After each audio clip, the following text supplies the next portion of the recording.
Hi everyone. Hello. Um, yeah, I think we are almost at capacity. So hi, just to introduce myself, I'm Hilary from the HIT Foundation. Nice to see all of you here. I think just a gentle reminder that I'm still waiting for a few people to finish the pre-workshop survey. You do need to fill out the survey in order to get your certificate of completion. So if you are here, please just take a few minutes to do that. I think I'm still waiting. Let me see. Okay, I'm still waiting for Mr. Dona, Miss Jazusa, Miss Anna, Miss Joan, Miss Donalyn, Miss Eileen, Miss Charmaine, and Miss Abigail. So if you are here and you've heard your name, do know that we have not received your pre-workshop survey. It'll be good if you can complete this at least before the session ends today. Yes. I think apart from that, yeah, thank you for attending this workshop and we hope to hear from you soon regarding the survey. Yep.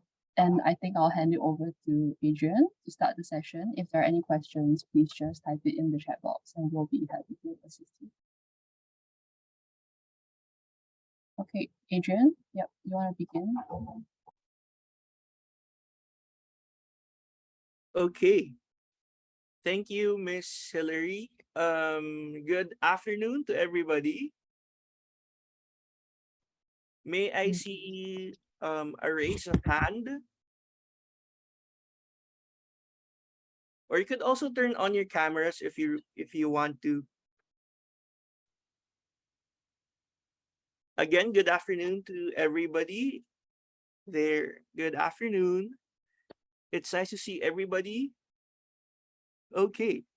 Allow me to share my screen.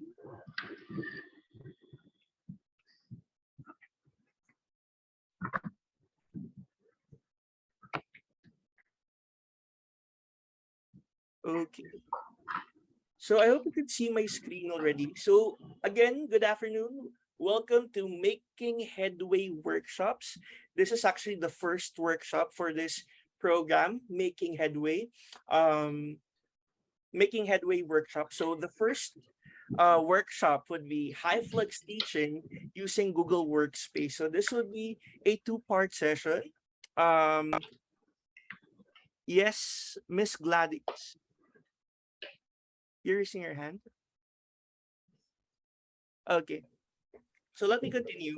So this would be a two-part training program from 2 p.m. to 5 p.m. So today would be our day one.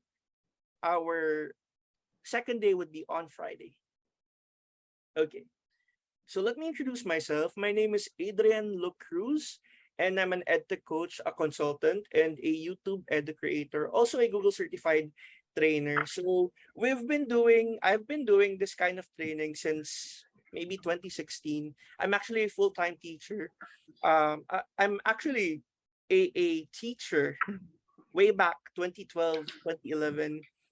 At that time, I actually saw how Google Workspace, before it was called Google for Education, or Google Apps for Education rather, before, when it was first developing, I actually saw how these tools could really work or could really be used inside the classrooms. And right now that we're already in another stage of teaching with these tools, especially now that we have to do everything online, or for the others mixed online, hybrid, or some are already having face-to-face sessions. So these tools are actually important, not a replacement for us teachers, but these would be really beneficial, not just for us, but to maximize learning potentials of our students. Now, after 2016, when I got more engaged with the Google for Education and the community that's here, not just here in the Philippines, but in other countries, I was able to transition from a full-time teacher to becoming a full-time trainer, going to different places in the Philippines and in some other Asian countries to talk about and advocate Google Workspace for education, how these tools could be useful, and how we could initiate more innovations in our respective schools. So for this session, I just like to remind everybody, if you haven't answered the pre-workshop survey, kindly um, kindly check our in-call messages or the chat section for this link. So you have to make sure that you've answered this before the end of this session.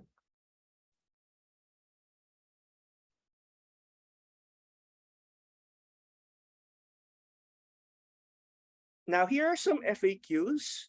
Who is this workshop for? So this workshop is best suited for educators who are familiar with technology, have a stable internet connection, so I hope you have one, and are interested in incorporating Google Workspace tools in their regular teaching practice.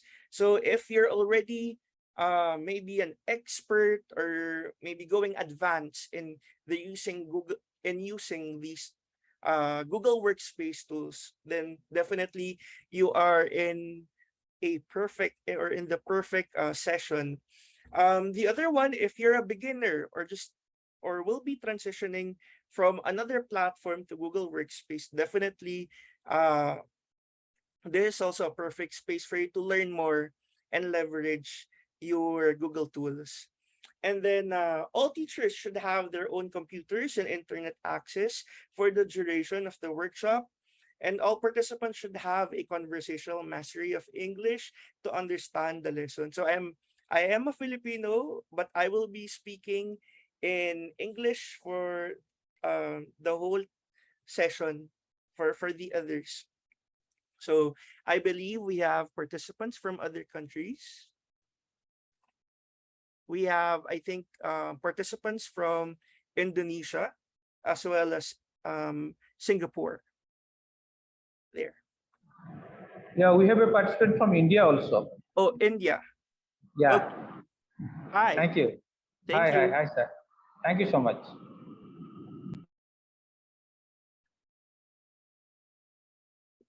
Now, continuing, so will I get a certificate of completion? Yes. Participants will receive a certificate of completion jointly issued by the HEAD Foundation and the training provider Look Beyond Digital Learning Solutions upon meeting the criteria. So one, attend the entire duration of the two-part workshop. Number two, complete both the pre and post-workshop surveys. So we'll be providing that today and on Friday. And then number three, complete and have a passing grade on all assignments. So the assignments will be given at the end of each session. So there. Now, here's a program.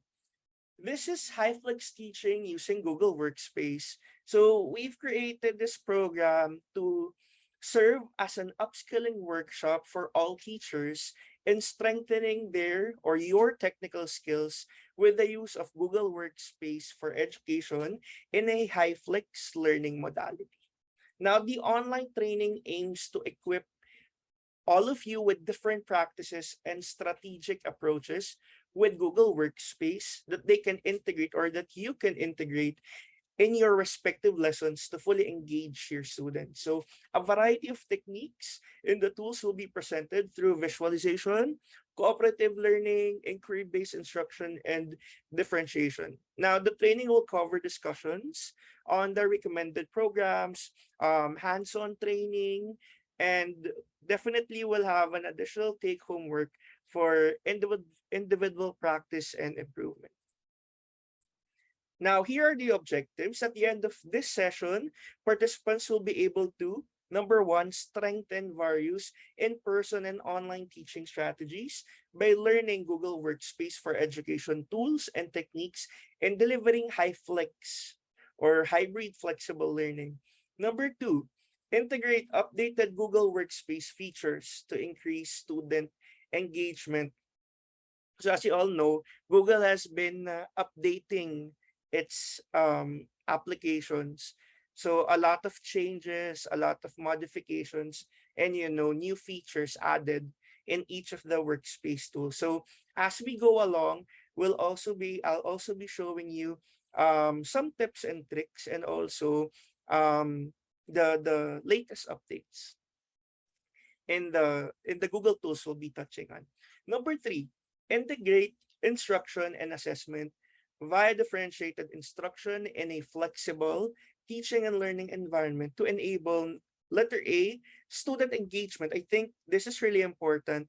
Engagement is one of the key words in Hyflex learning, aside from flexibility, right?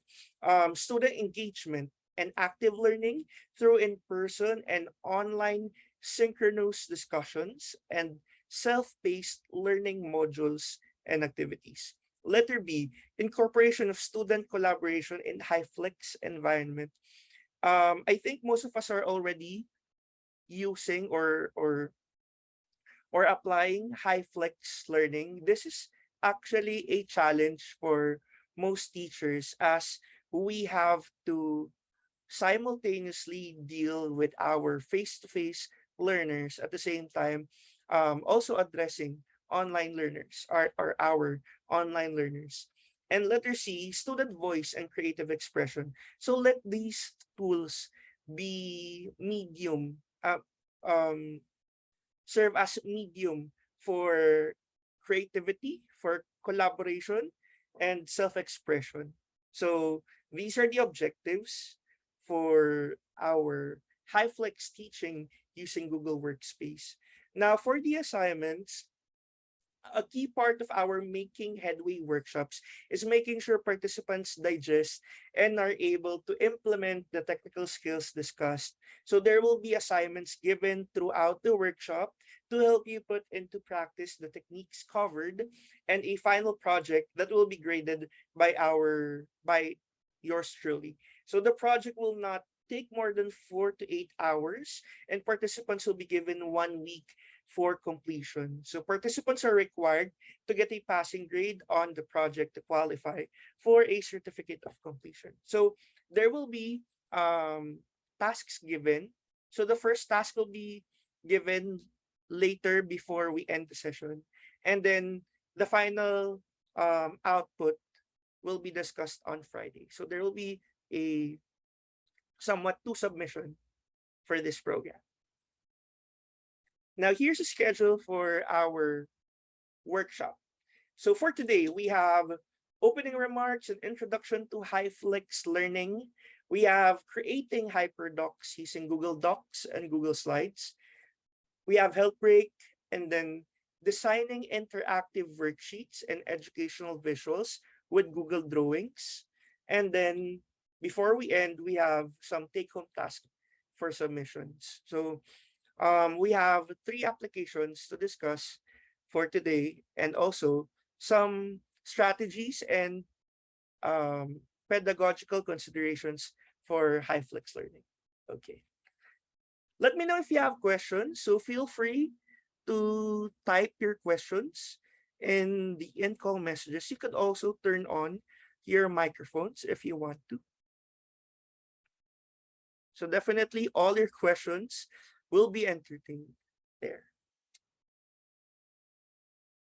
For our day 2 session, so here are the other applications that we're going to talk about: Google Arts and Culture, and Google Sites there.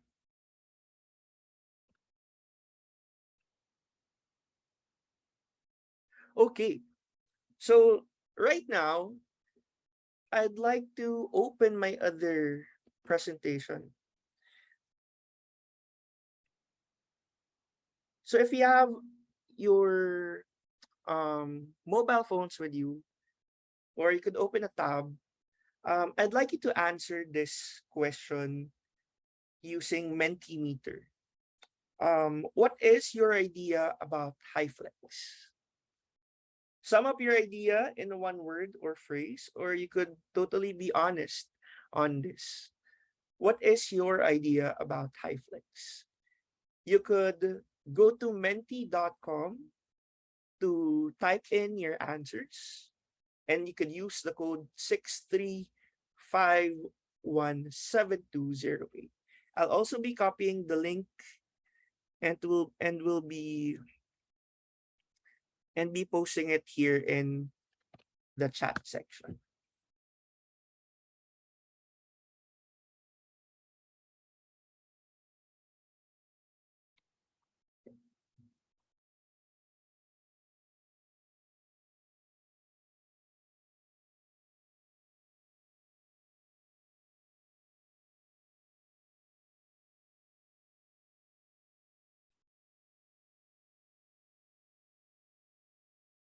Okay, again, the question would be, what is your idea about Hyflex? You can sum up your idea in one word or phrase, and also you can be totally honest on this. So I've already asked couple of teachers already, especially those who are already undergoing Hyflex sessions. May I know for in our participants who here is currently um, undergoing Hyflex sessions with your students?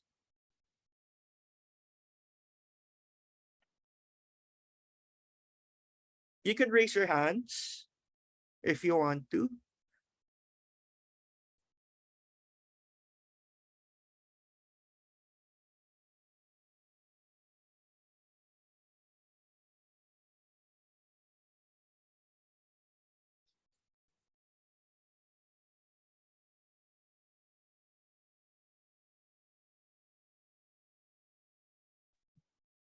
Okay. Hi, Adrian. I think there's some difficulty with Mhm. the Mentimeter. Maybe you can repost or reshare the code.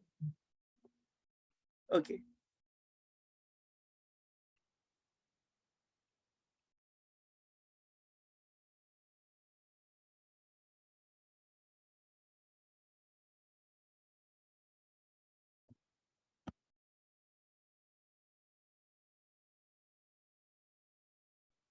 Can you try this again?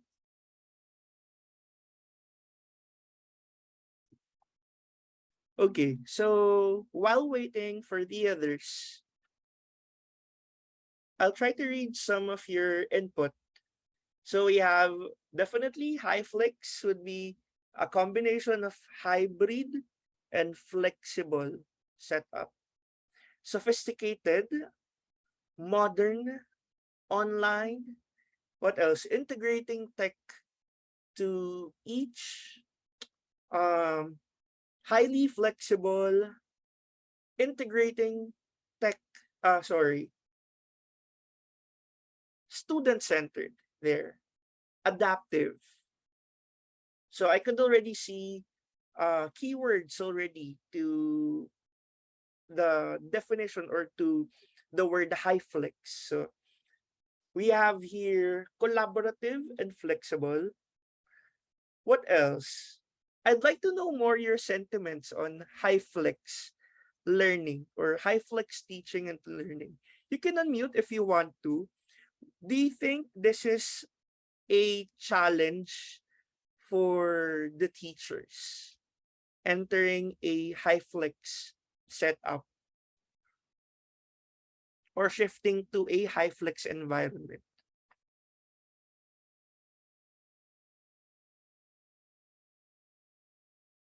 You can unmute. You can unmute if you want to. Hi, Sir Adrian. Hi. Hi, permission to speak. Yes, my name is Miss Ima, and I am from Southfield International School and Colleges. I just want to answer your question because I think this is really what's happening in our school today. So we actually offered 3 learning modes this year, which is quite really challenging. So the first one, we have our pure online, and then we also have the hybrid learning, and then the other one will be the full face to face. So it's it's challenging for teachers because, of course, if they are attending face to face, there will be time that they have to go online to attend to the online students. But I think what's good about it is we become flexible at the same time. Although it will really take time, it will really take time to adjust, not only for the students but also the teacher.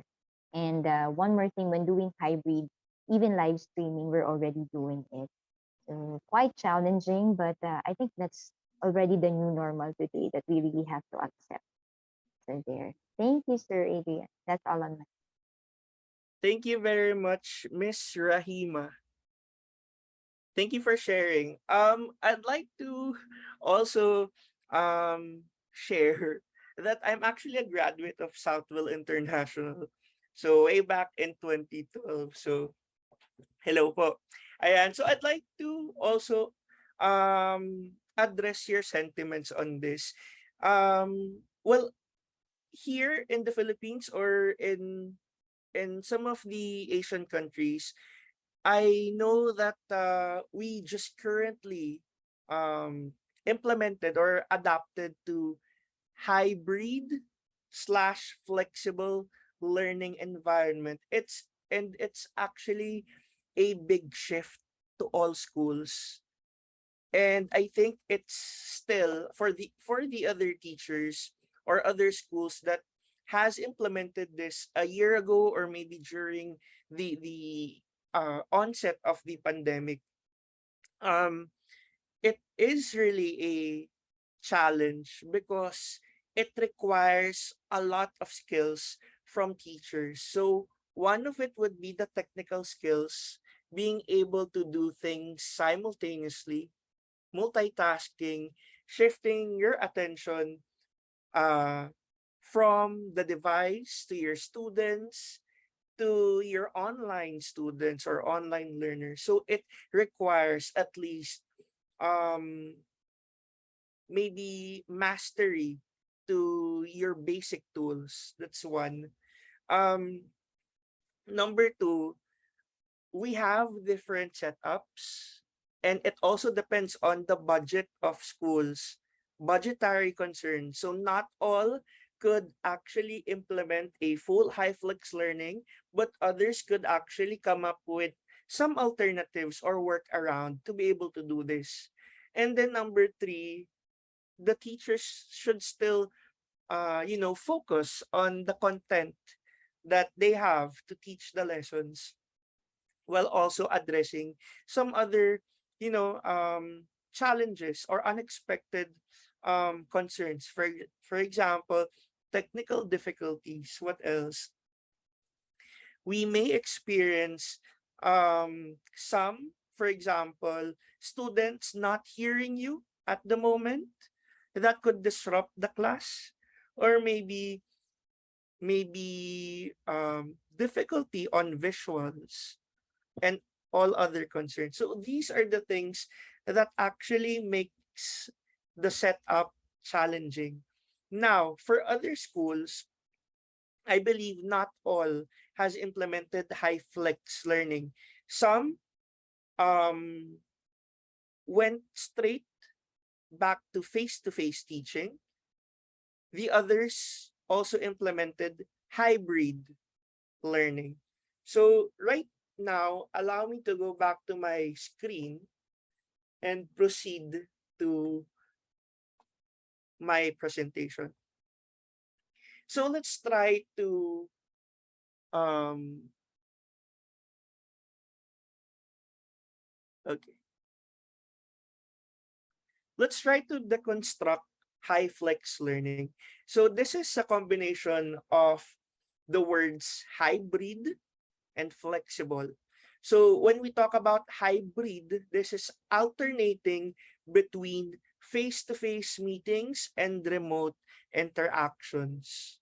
So there will be times that we are going to, for example, as a teacher, and maybe, for example, you as my students, there will be times that there will be a face-to-face interaction or on-site sessions. where you would have to go to school. And then the other one would be there would be another session or few sessions that we're going to do it online synchronously. So that's hybrid session or hybrid learning.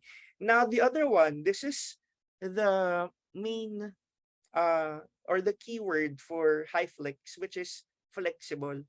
So in here, students move between these participation options. Students now have the option whether to go to school or attend in your online classes. So when we talk about this, Hyflex learning is a modality of teaching that presents the components of hybrid and or blended learning in a flexible course structure that gives students the option. So this would be our keywords for Hyflex, the option of attending sessions in the classroom or participating online or both. So now the challenge again for the teachers in a Hyflex setup is that you have to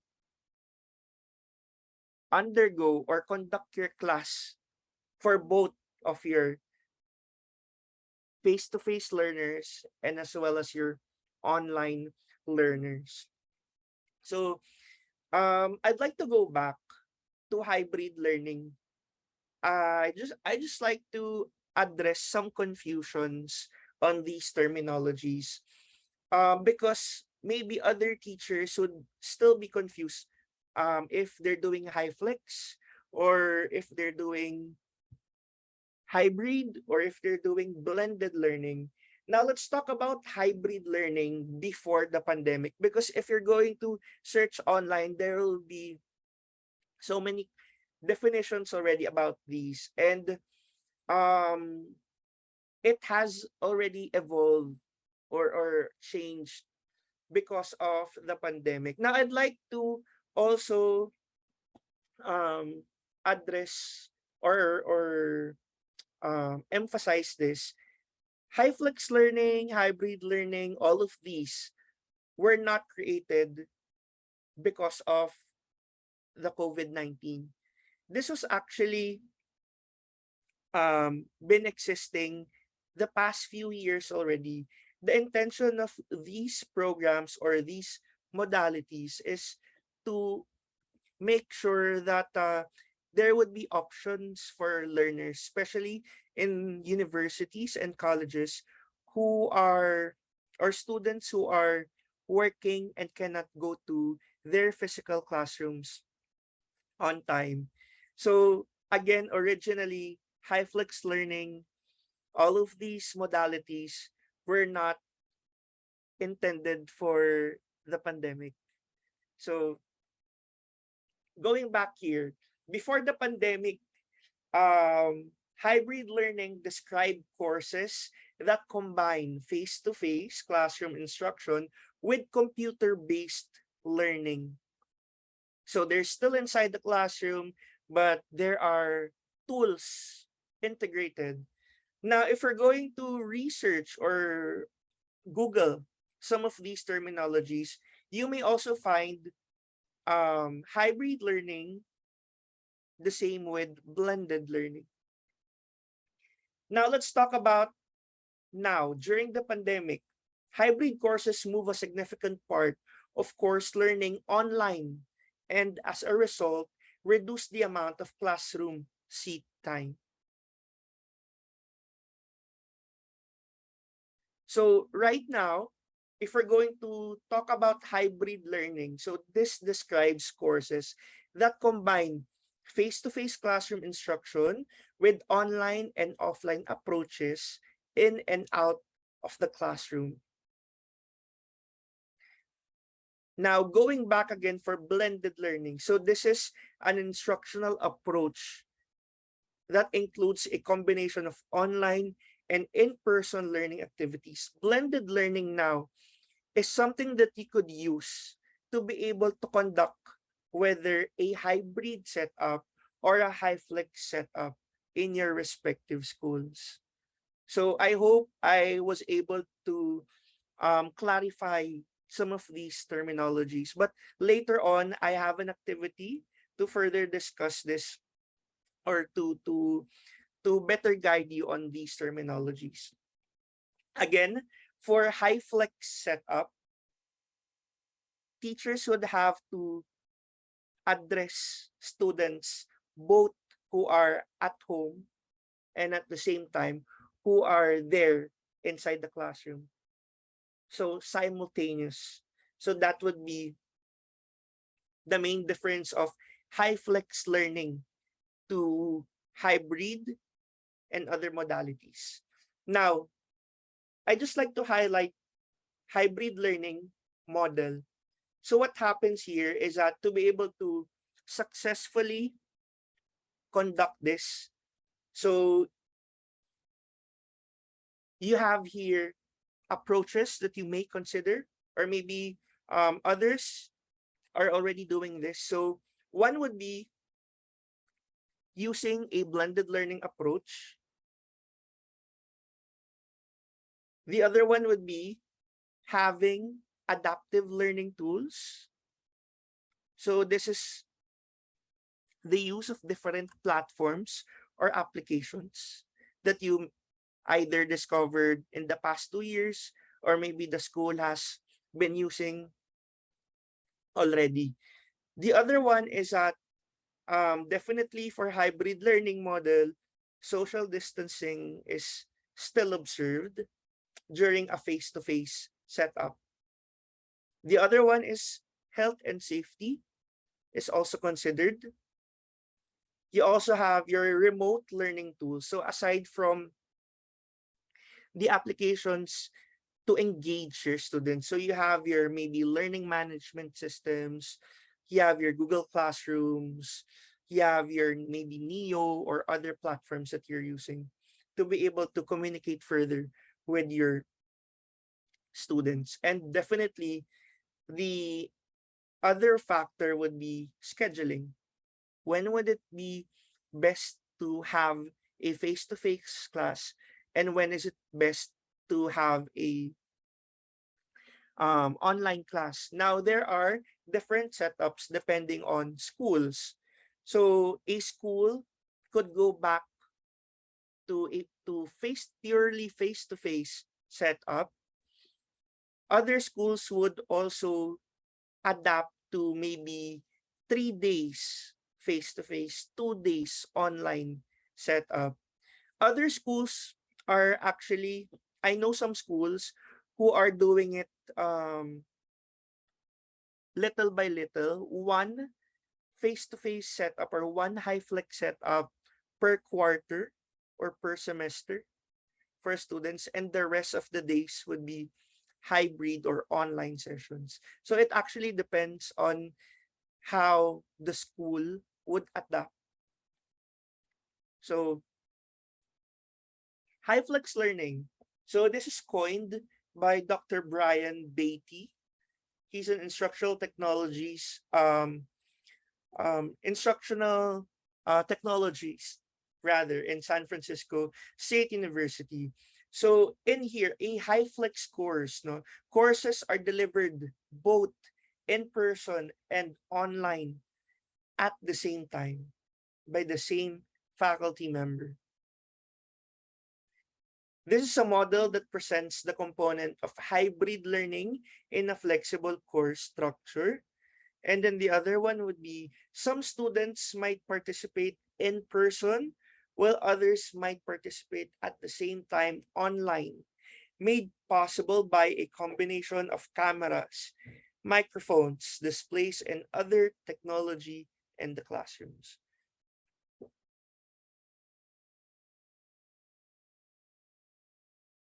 Now, for Hyflex learning setup, here are some of the considerations. One would be the student has some control over the place, path, and pace of learning. So a student might enroll, for example, as a face-to-face learner, and at the same time an option to go online. So actually, it depends on the structure of the school on how they set it up. I believe there's a different setup for each school, whether they do it for 5 days, Hyflex setup, or they only do it for a couple of days. I'd like to ask the participants your current setup in your respective schools. What is your current setup in your respective school?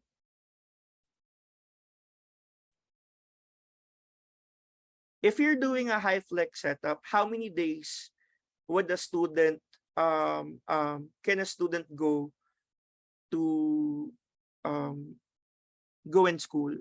3, okay, all 3 learning modes. Thank you, Miss Rahim. How about the others?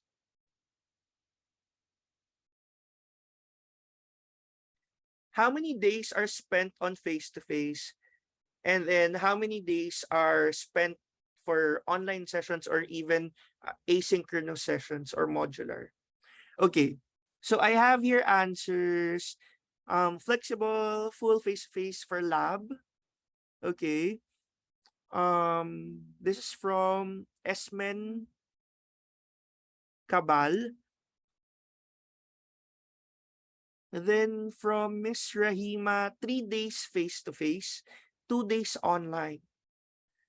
For Steven, purely online for non-majors, and then face-to-face for majors. From Alan of DepEd San Jose, face-to-face for 5 days. So this is purely face-to-face. And then, ayan, 5 days face-to-face as well. I think teachers coming from DepEd schools in the Philippines are face-to-face for 5 days. Thank you. Crispine, SDO Aurora. Also, Anna May. Darius of DepEd San Jose, face-to-face 5 days. From Miss Beth of Galileo Enrichment, students can choose between online and face-to-face, no hybrid. Okay. And then from Lovely May, full face-to-face 5 days, same with Beatrice of San Jose, DepEd San Jose. Face-to-face for 5 days. So most of us are doing face-to-face sessions. But for the others, again, it's much more challenging to handle a Hyflex setup because of the many factors, no? The different factors that may come in. So here are the options for students.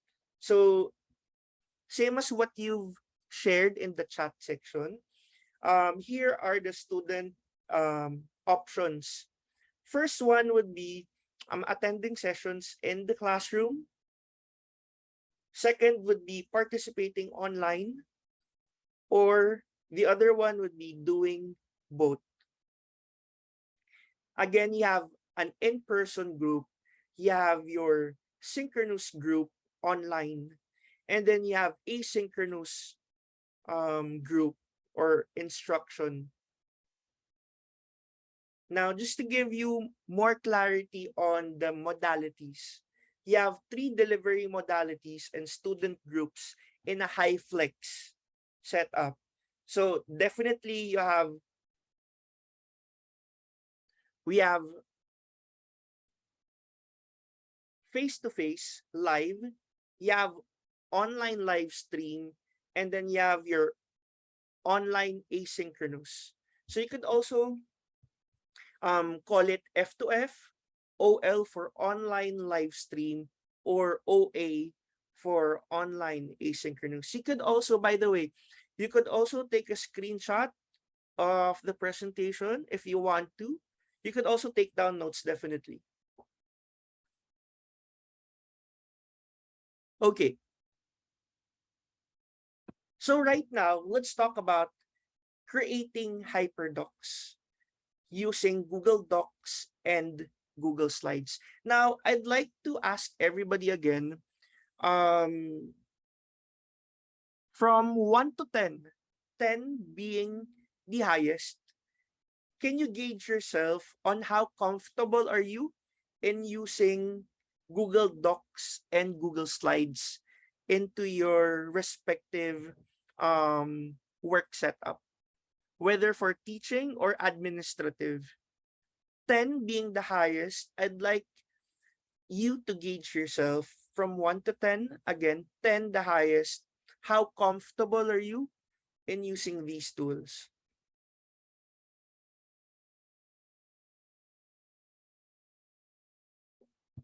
Okay, so we can see mixed answers, mixed ratings. We have 6, 8, 5, 4, 9. Okay. 10 Google Docs, 6 Google Slides. So, okay. So the intention of this is that hopefully by the end of this session, these ratings would go up. Okay po. So right now, I'd like to introduce HyperDocs using Google Docs and Google Slides. Now, the word HyperDocs, actually, this one, HyperDocs is a session, or we actually introduce HyperDocs to participants or to teachers when they already have some basic knowledge on the use of the Google productivity tools such as Google Docs or Google Slides. Now, for the others who might be new for these applications, Google Docs is the alternate version of your favorite Microsoft Word. So as we all know, we are used to using Microsoft tools such as Microsoft Word, Excel, right? And even PowerPoint. What else? So right now, Google has introduced similar applications with Microsoft and Apple. Apple also has a set of productivity tools. Productivity tools. So in here, Google Docs and Google Slides could be something that you could use or could come in handy, especially for most of you who have Google for Education school accounts. So let's try to maximize these applications by creating HyperDocs. So what is a HyperDoc or HyperDocs? Is this another tool? Is this another application that I have to learn? So no need to worry. HyperDocs is actually a process on how to use specific tools such as Google Docs and Google Slides. So HyperDocs, so similar with Hyflex, this is a combination of two words. One would be hyper, as in hyperlink, and number two, any document. For example, Google Doc, or if you want to use Google Slides, or if you want to utilize Google Sites or any other platform. So you can call it a hyperdoc. Okay. So this term, it was coined actually by three teachers, Lisa Heifel, Kelly Hilton, and Sarah Landis. So they came up with this handbook. It's called the HyperDoc Handbook. So they've come up with strategies or design strategies to be able to or to come up with a more engaging setup with their students. So this one, actually, I don't have a copy of the handbook, but you can search it online, definitely. So that's the HyperDoc handbook, digital lesson design using Google app. So just to read another definition, HyperDoc, this is an interactive Google Doc that replaces the worksheet slash lecture method of delivering instruction. So how do we change it?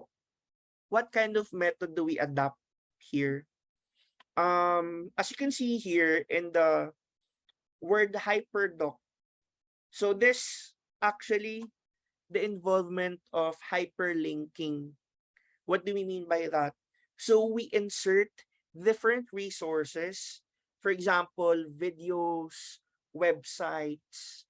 Um, we get all of these links and put all of these in one specific document.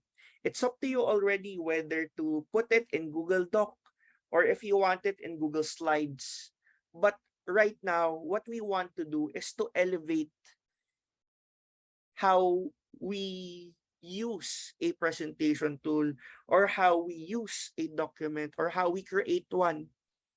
Because definitely right now, printing of materials or printing papers is not really the best option for us now, especially in a Hyflex setup. So what we really have to do is to come up with a more strategic approach in giving our resources with our students. So gone are the days that we use presentation just to visually show something, or we create document just to compile something. So right now, we try to elevate it by adapting the hyperdoc method. So reading this one, a hyperdoc, this is a digital lesson that invites exploration and student application. So this serves as an interactive and collaborative learning tool that replaces the standard worksheet method of delivering instruction. So this is from the HyperDoc handbook. And also the other one,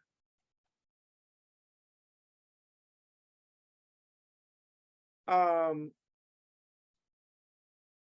HyperDoc is a multimedia tool. A HyperDoc shifts the focus from teacher-led lectures to student-driven inquiry-based learning, allowing students to actually learn through exploration. So right now, if you're going to ask me, so this one, HyperDoc, is this simply putting hyperlinks in all of the documents? Anyone?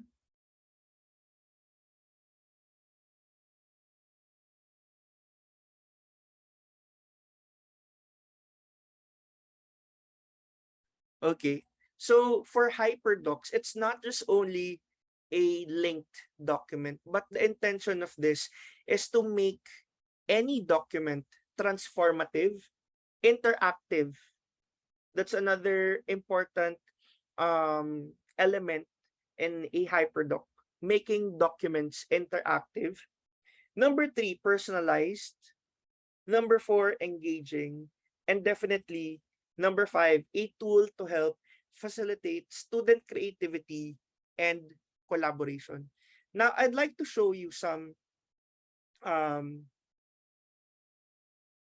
this one here. Now, what makes it different from a hyperlinked document? Now, I'd like to introduce to you the 5 E's instructional model. So this is something that should be present in your future Google Slides or Google Docs or any HyperDocs material. So a HyperDoc should have the 5 E's. So this model describes a 5-stage teaching sequence that can be used for entire programs, specific units, and individual lessons. So the 5 E's are engage, explore, explain, elaborate, and evaluate. So what do I mean by this? So in your slide presentation or in your Google Doc, you have to make your students be engaged in those materials. You have to set it up in a way that they could still explore in those materials that you've provided. In the doc or in the presentation that you're making as well, there should be an avenue for the students to be able to explain what they've learned, could also reflect on the materials you've shared. So most especially now that we need to incorporate SEL or social emotional learning in our lessons. So we have to make sure that there's an avenue for the students to be able to explain and further elaborate what they have learned or what they've realized. And then definitely, the other one would be evaluate. In the same document that you have, um, an evaluation should be set up there. Maybe an assignment in a form of assignment, or maybe a short quiz or a practice mode set up for the student. So all of these would be present in one document. It's up to you already if you want to put it in a hyperdoc, you want to set it up in a Google Slide or in a Google Doc or in other platforms. But right now, we're going to focus only for Google Docs and or Google Slides.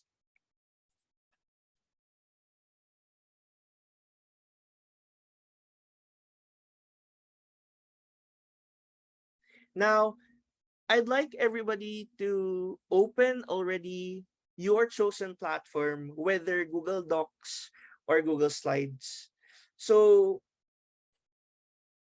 you can open another tab.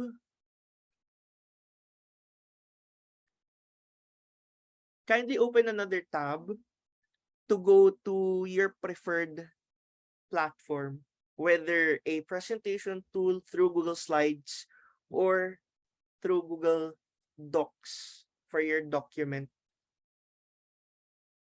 For the others who are maybe beginners for this, so if you're using a Chrome browser,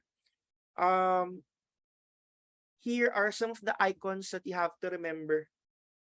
You have you have the more icon, it's always visible in our Chrome browser. If you see the 3 dots, that's more icon. For the others, they call it fishbowl or squid balls. The other one would be the Google Apps icon. I'd like to show this by opening another tab. So when you open another tab, especially for those who are maybe still confused on how to access the Google platforms. So when you see the waffle icon, so this is the waffle icon.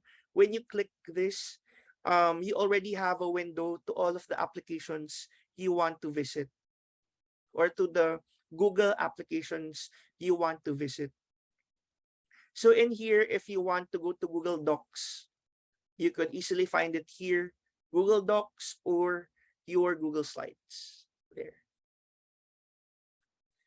Now, another way to be able to access these applications is by typing directly here in what we call the URL box. Actually, there's another term. There's another terminology for or name for this space. Anyone who could guess the name of this URL box or space? Specific for Google Chrome browser?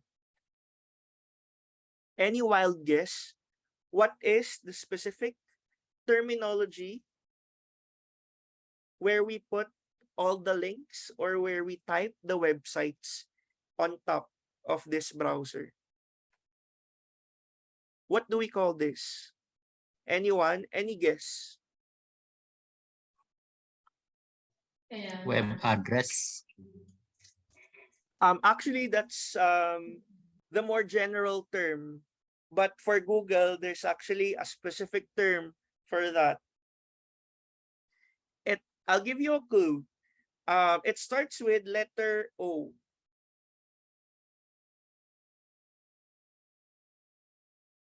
So you can also teach this with your students, especially when you um, conduct online instructions with them or online sessions. Anyone? In 3, 2, 1. Okay. So the correct answer here would be Omnibox. So this space here is called Omnibox. So what's good about this is that we don't have to type any more google.com to go to Google, because we have the habit of typing google.com to be able to Google something. But actually, in the Omnibox, you could already type your queries already here. So for example, you want to get the definition of, for example, the word hypothesis.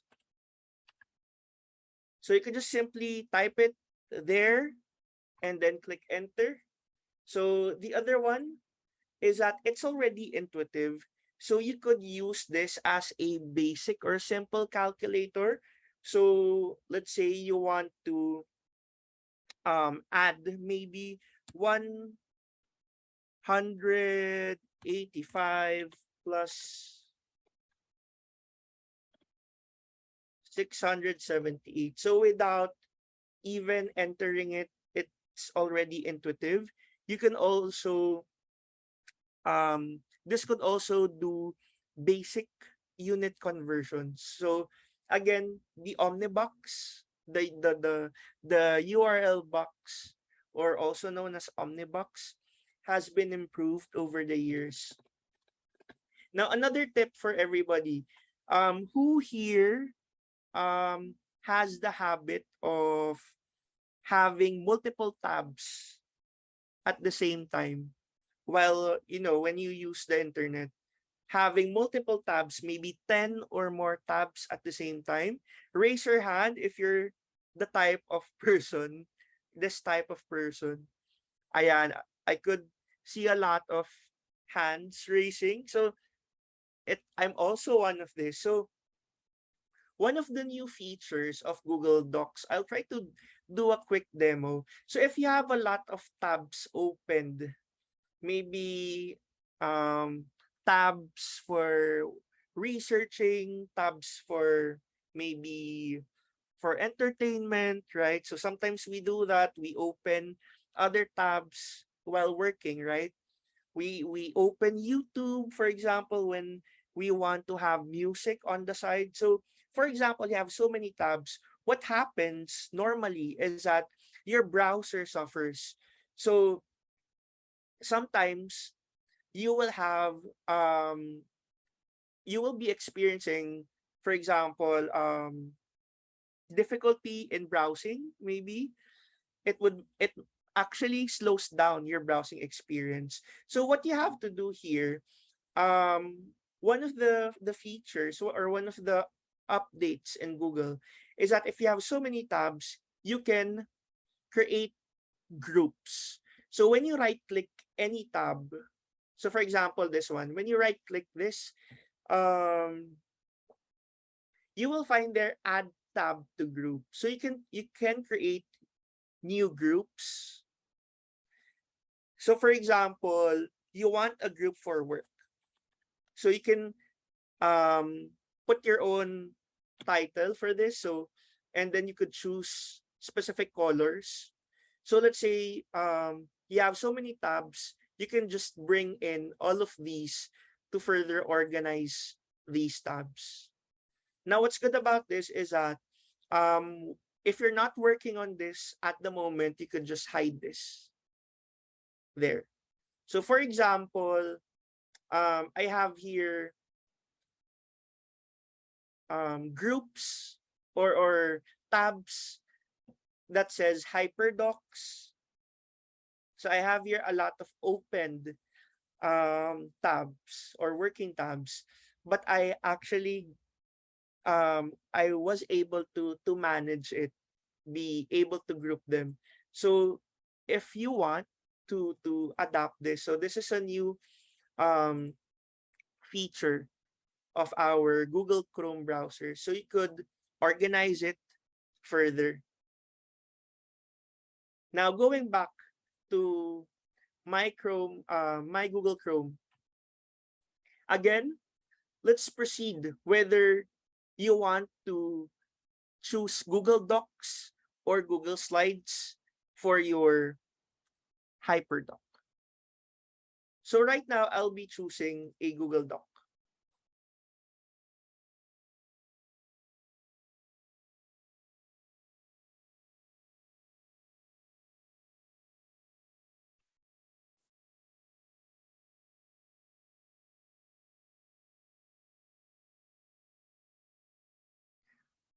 Okay, so right now, I have here my Google Docs.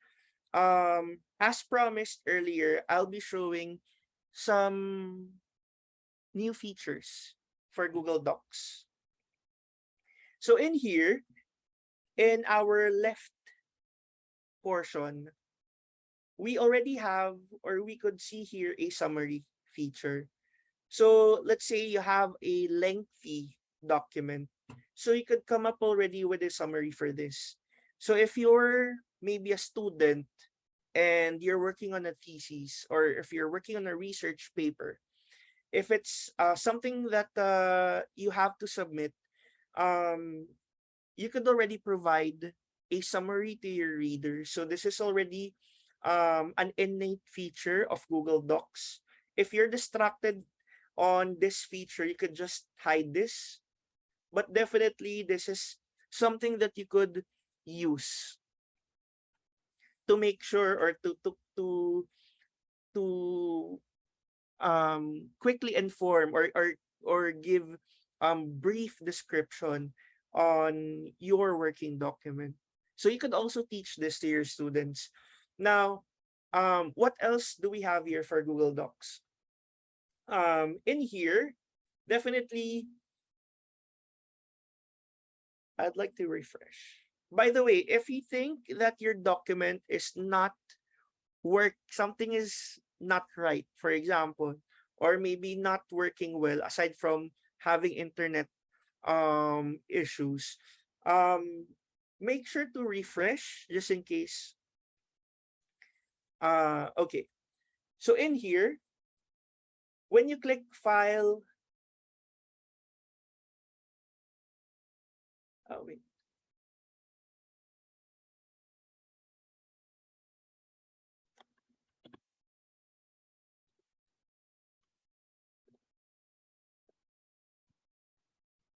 Okay. Another feature for Google Docs is that it has a version history. So no need for us to make another copy of this document, coming up with a name or document name called file name 1, file name 2, file name final, or file name for printing. So you all have a version history. So what's good about this is that when you click see version history, you could anytime go back to, for example, the date it was first created, or maybe if the previous versions are better than the present one, you can just make this as your current version. So no need for us to have multiple copies to make sure that it's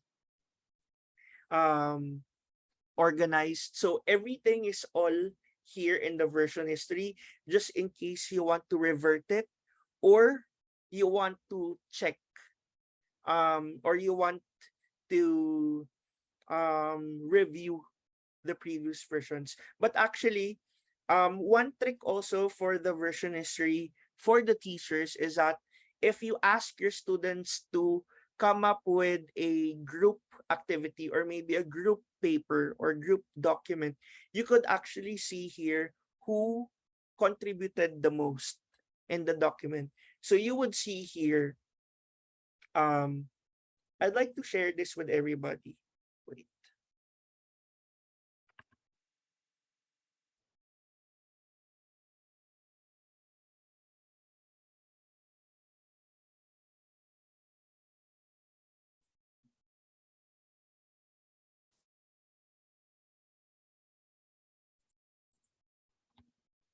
Okay. Everybody actually could join this document.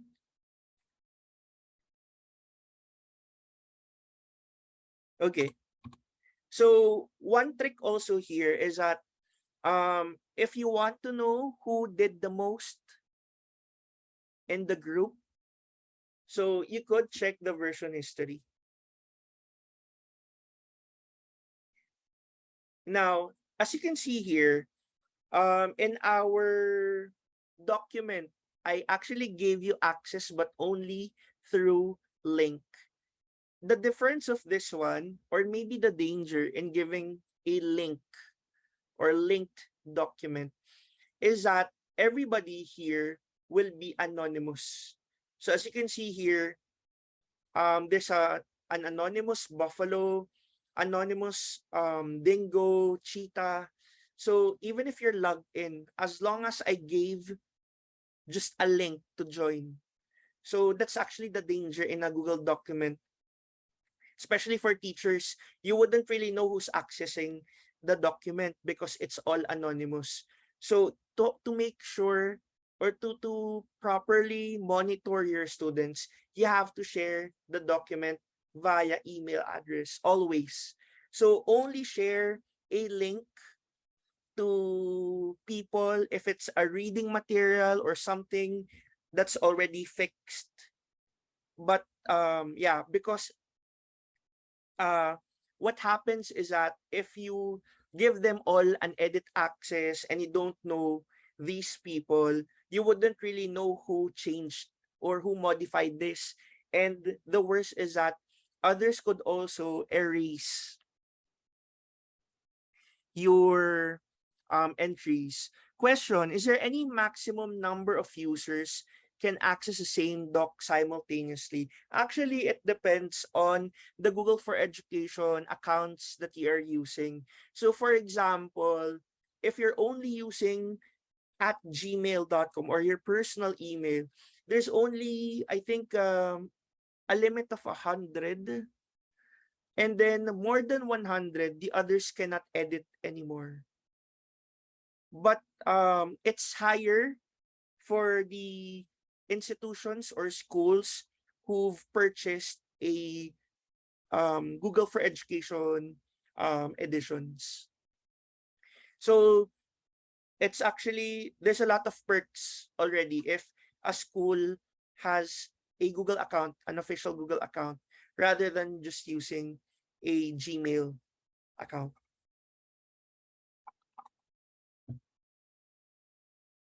Thank you for that question, Donna. There.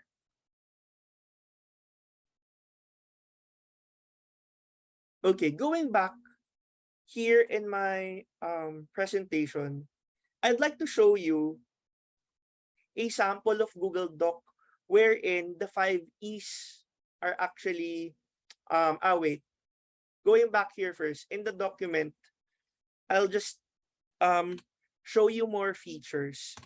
So in the insert button, so when you click insert, you have a lot of options to choose from already. Inserting image, tab, drawing, chart, horizontal line, and even emojis. This is one of the, I think, latest features, and also smart chips. So you have a lot of these features.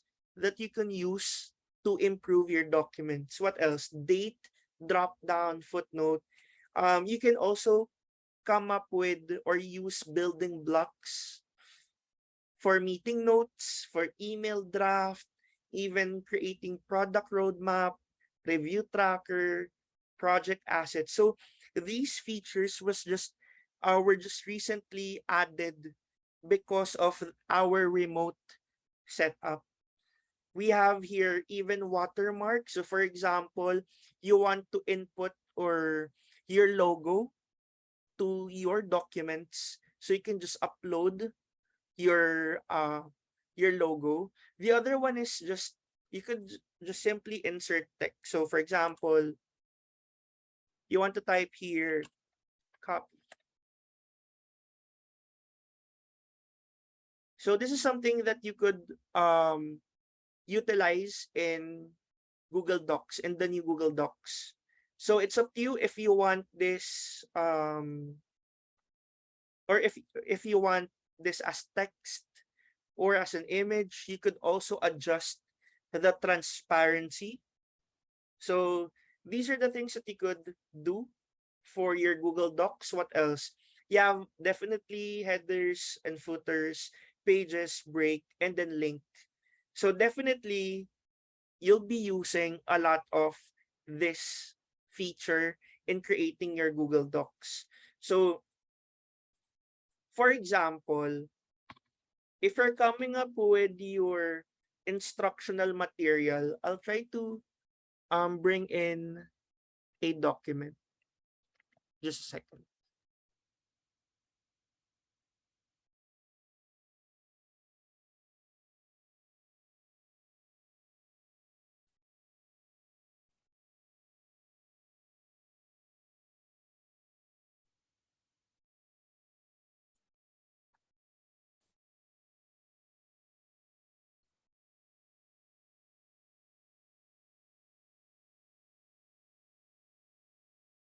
Okay, I'd like to share this with you.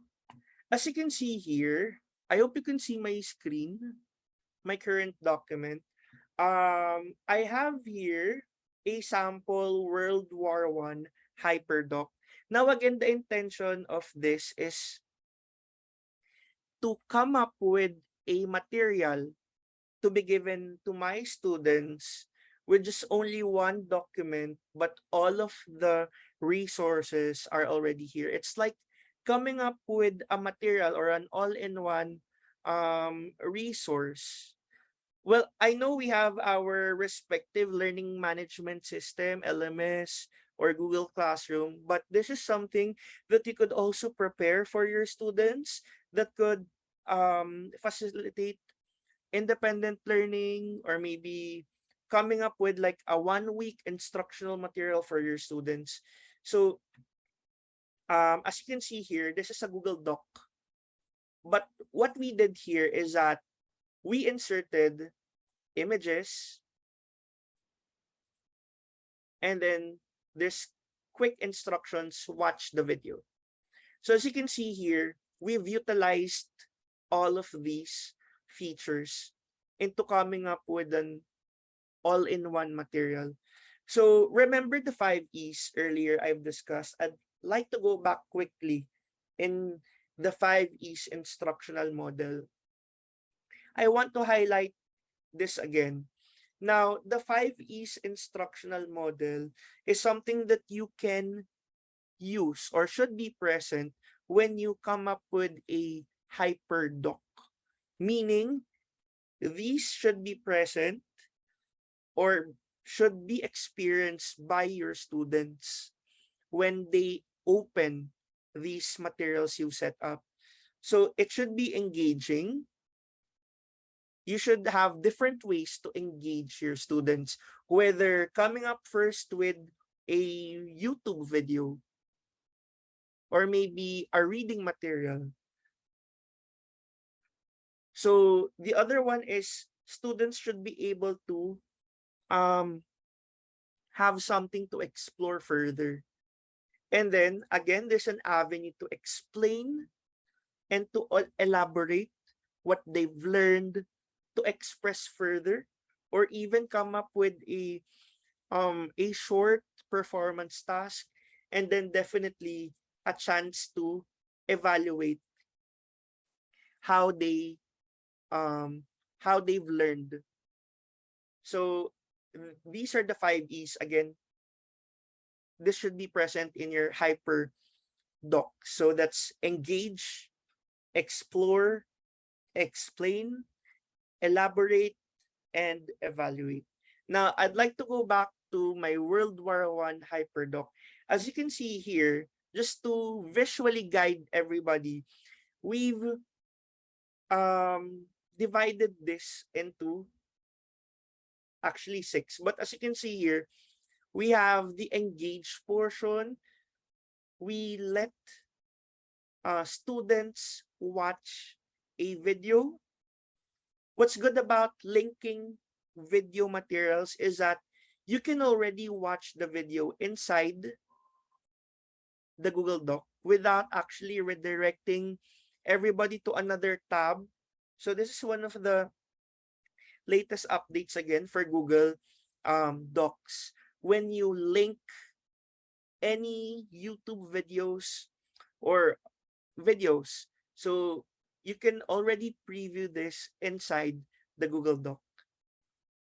So it's up to you already if you want to insert links in the picture or in the actual text. So for example, I'd like to do a quick demo. When you click when you highlight watch the video, you can just insert the link here. The others, sometimes what they do is that they also link some parts of the page in here. So again, it depends on you if it's inside the document or another resource, another website, another video platform. So you just have to paste the link here. So it's up to you if you want to put that in pictures that you've inserted or in the text. Now, as you can see here, you have you have prepared videos for your students. You have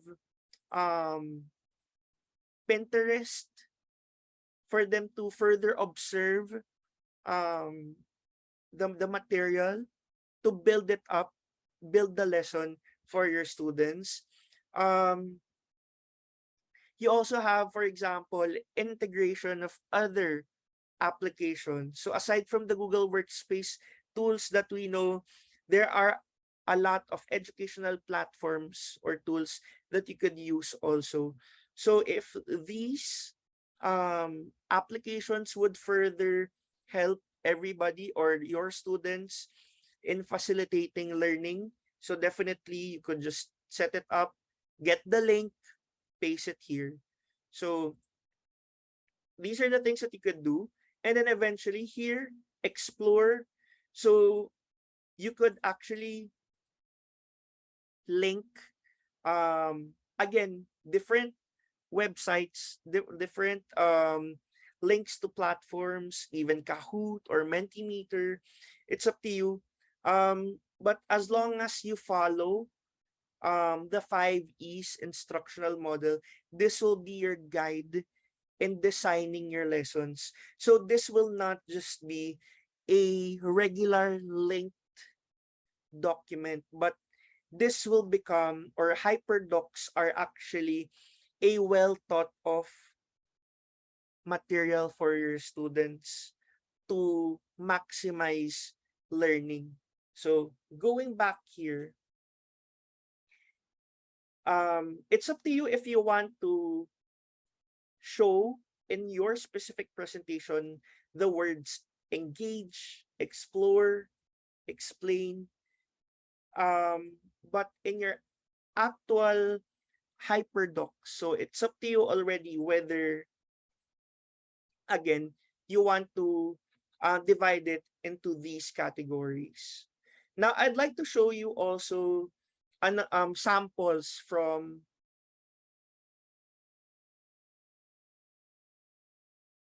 slides. So this is an example of a HyperDocs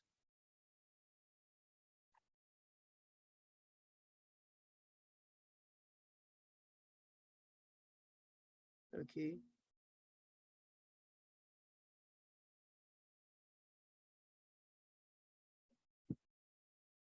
This is an example of a HyperDoc using Google Slides. As you can see here, we could say that this approach is for younger students, for younger grade levels. So there's an opportunity again for you to explore. So you have your Google Slides, your Padlet, and then you have your YouTube videos here. So for your Google Slides, if you decided to put it in, or if you decided to put this on your Google Slides, your YouTube presentation, it's already playable also in the slide presentation. One of the updates for Google Slides when you insert a YouTube video is that you can also set already the start time and end time of each video. So for example, you've seen a 30-minute long video that you want to present to your students, and you only need the first 5 minutes. So once you've inserted the video, so again, all of these are just in the insert button here. So video. So once you loaded the material, so when you right click, well, actually this format options, when you open the format option for this video, you can control the video playback. So as you can see here, I hope you can see it well. You could modify the start time and the end time. So this is just a less than 2-minute video, but let's say you want to modify this and you want this to start at 10 seconds, the 10th second, and then all the way to 59. So when you set it up already, whether you present it live with your students, or maybe you gave a copy to your students, so once they present it or put it on slideshow, what will work here would be the start and the modified start and end time. You could also mute the audio if you want to. If it's all for visuals, then you could mute this. Now going back here, let me know if you have questions along the way. You can type your questions in our chat section, or you could also unmute if you want to for some clarifications. The other one,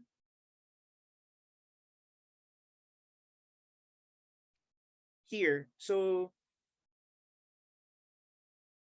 the students will be allowed to explore whether there's a clickable item in a specific slide.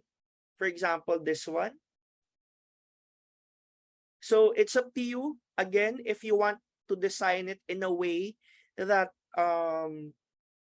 this becomes a learning adventure for your students. But in here, as you can see, it has, some technical, or it has already a dynamic of the different applications that you actually know.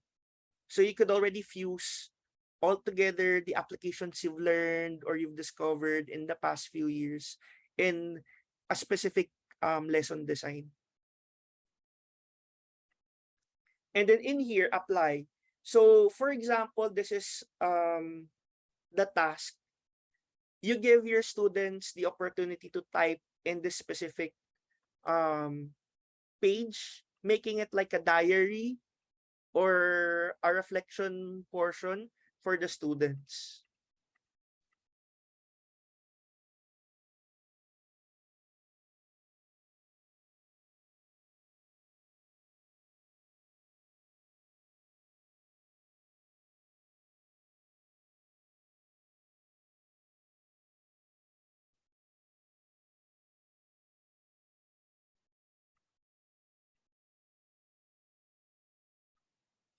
Okay.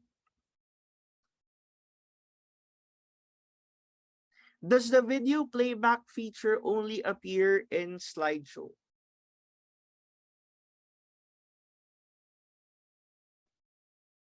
If you're the editor, wait. Actually, if you're the editor, you could manually control it. But if it's set at 10 seconds, for example, when you play it, I'll try to refresh. Okay.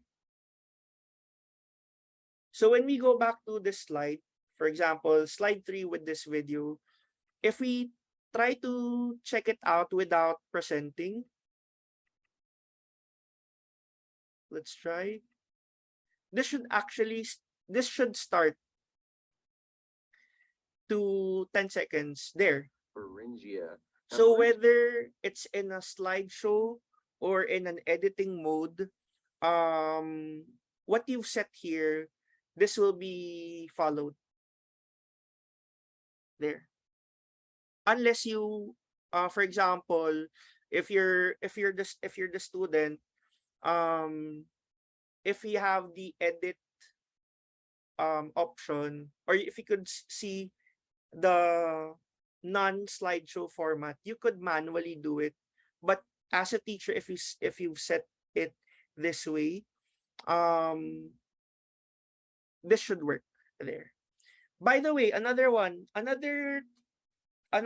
trick that I'd like to show you before we go on a break.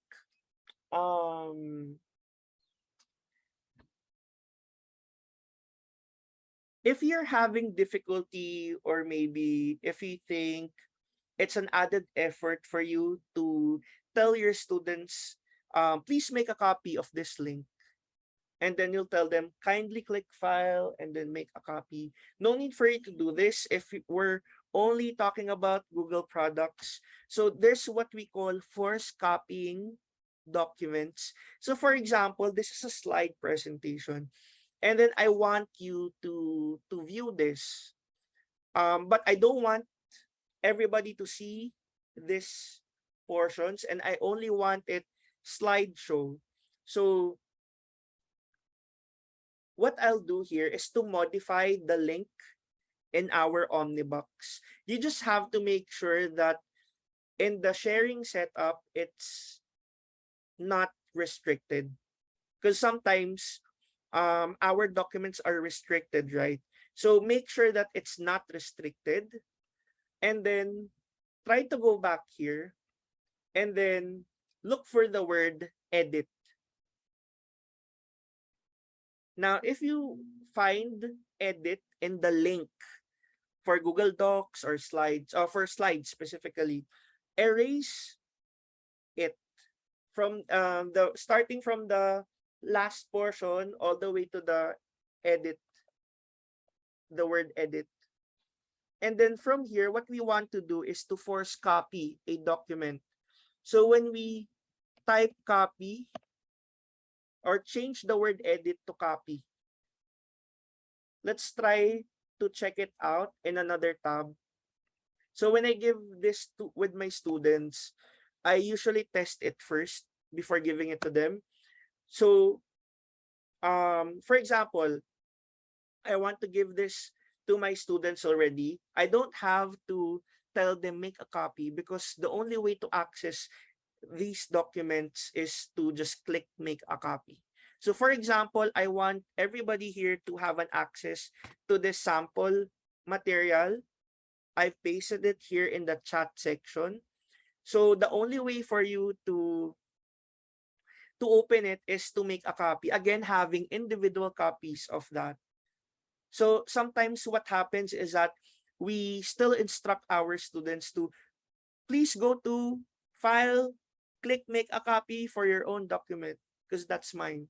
So to avoid doing that already, you could apply this force copying method. The other one I'd like to show you would be force presenting. So this is applicable for your slides.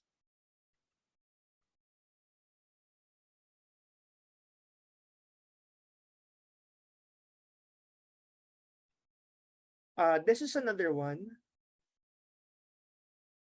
I'll give you a copy of this sample HyperDoc. Again, make sure first that the document is not restricted.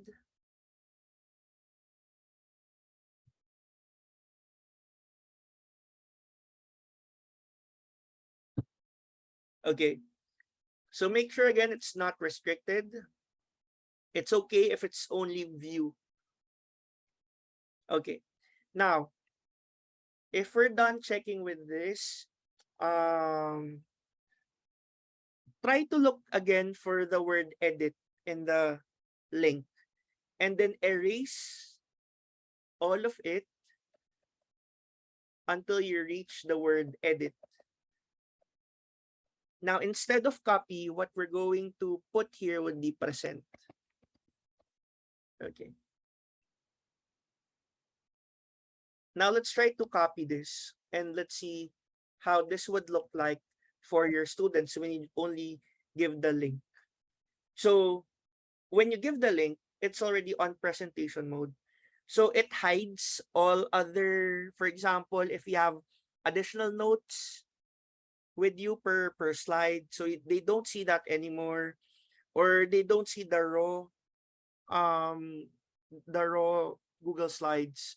So it's already on slideshow format. So I'll try to show it to you. I'll give the link in our chat portion.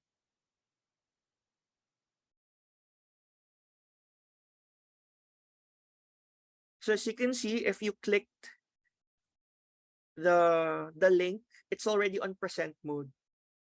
So if you want, in a more formal approach for your students, you can give these, or if you want to put it on your LMS or on your Google Classroom, you can just attach the force presented Google Slides for your students rather than giving it raw there.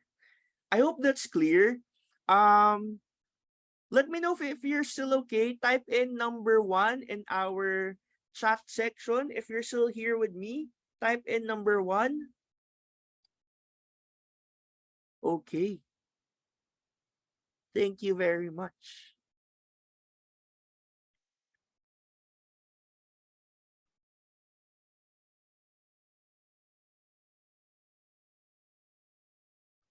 Going back to my presentation, I also want to show you a sample HyperDoc through Google Slides. This is actually an output of my student way back. So a few years ago. So the task for them is to come up with a HyperDoc researched material. And then the one he got was a Minecraft theme, or all about Minecraft. So as you can see, this is all in Google Slides. It was all set up in Google Slides. When you proceed to the next portion of the slide,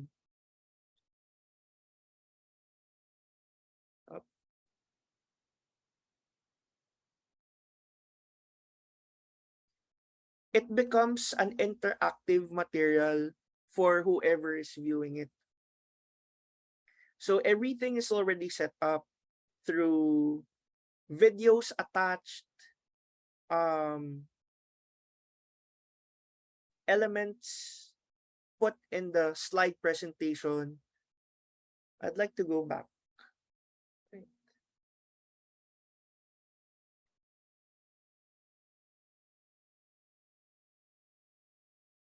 As you can see, for each text, there's already a resource in each text. So for example, if you want to click Education Edition, it will lead you to this specific slide presented, or a specific slide setup. But all of these actually was set up in Google Slides. So all of this actually are linked materials. So when I exit this document, for each text, it's up to you if you want to link a website or a YouTube video or even a specific page in your slide. So all you have to do is to insert or click the link. It's up to you if you want to paste the link or if you want to choose specific slides in your page. So this approach, this could be an informative material. This could also serve as a form of gamification. You could incorporate some gamification elements in your presentation to make it more engaging for your students. Since again, going back to the Hyflex setup, engagement is something that we also have to highlight or emphasize for both of our online learners and as well as our face-to-face learners. So let me know if you have any questions on these. Would you like me to show you more samples of hyperdocs or hyperdocs in slide presentations?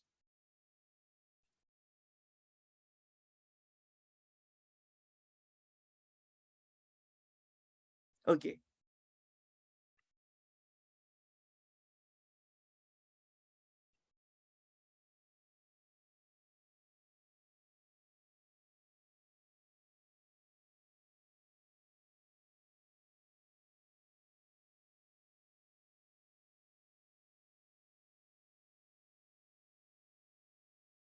Now, with the styling or with the approach, it actually depends on the level of your students. For example, if you're handling maybe grade schoolers, you can have a more colorful elements.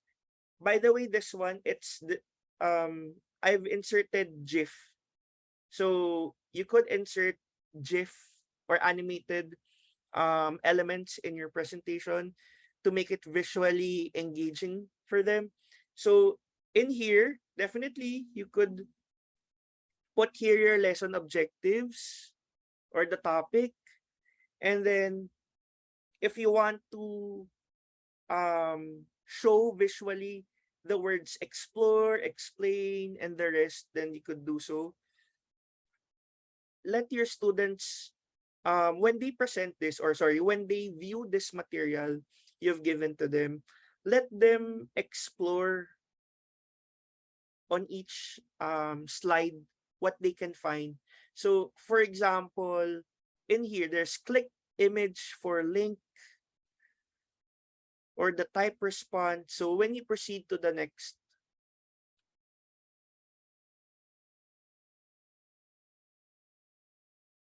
there. For the explore portion, if you're maybe an English teacher or maybe you have a topic that they have to observe or watch for say video, then you could link the video.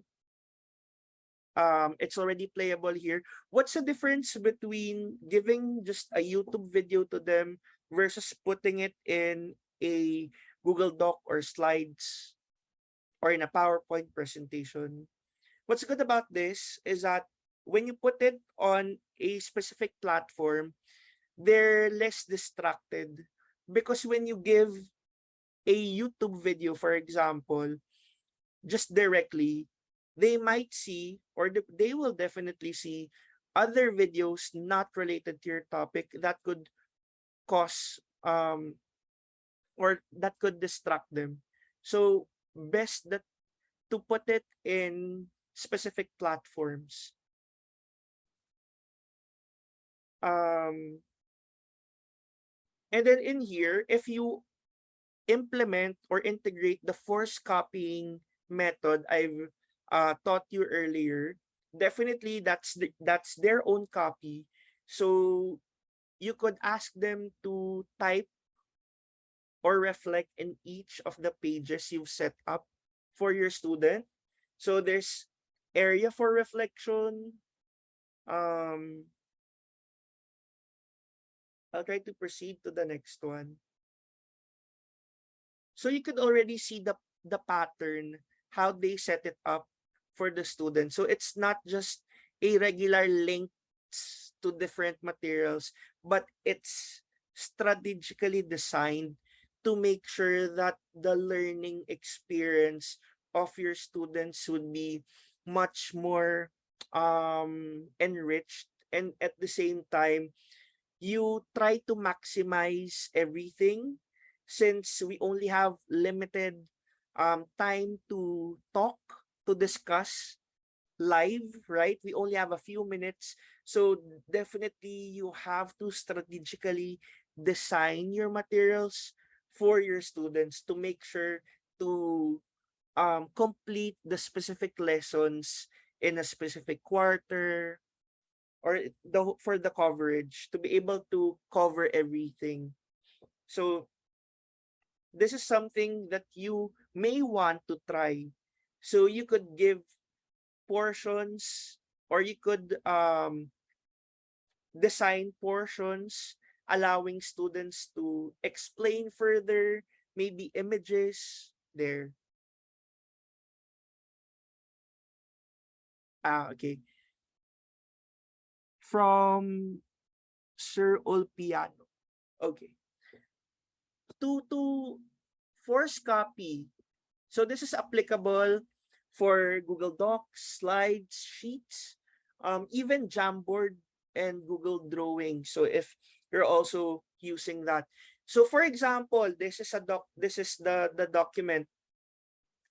You have the link. You have to make sure that it's not restricted, so that your students will not tell you, sir, ma'am, we cannot open your link or the document, something like that. So to avoid that, make sure again it's not restricted.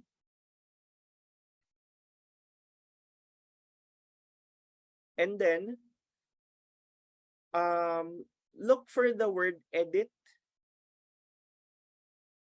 in the specific slide or doc, for example.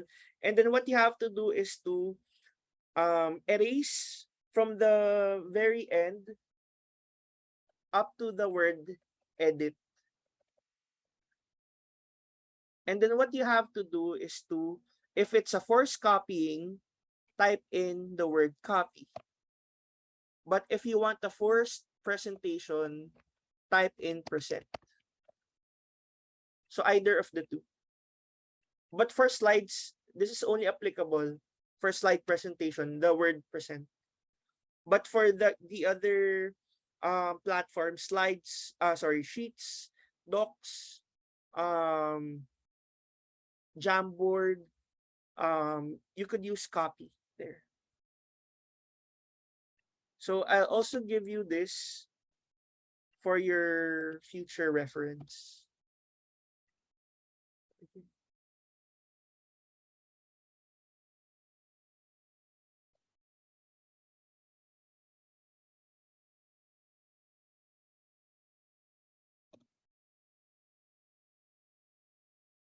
Okay, so let me know if you have questions. So far, so good. Type in number 5 in the chat section if you have questions or concerns about the topic. Sorry, type in number 5 if you don't have any questions or if it's clear. There.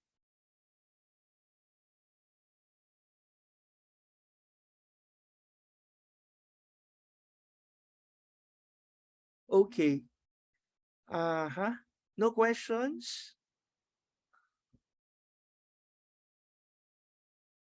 Okay. So right now, time check, it's already 3:48. Um, we'll give a 15-minute break just to make sure you could stretch and do a quick bathroom break or maybe a water break. So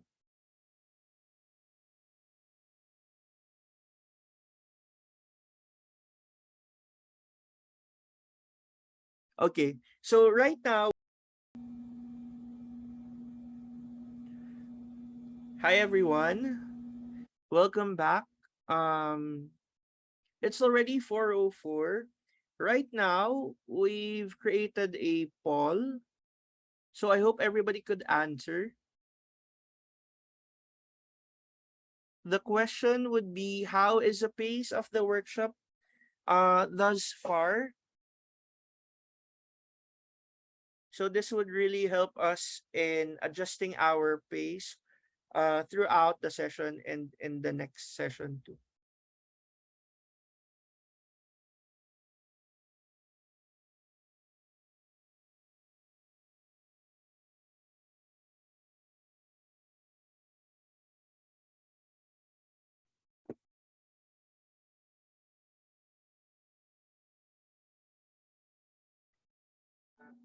Hey, are you we're still currently?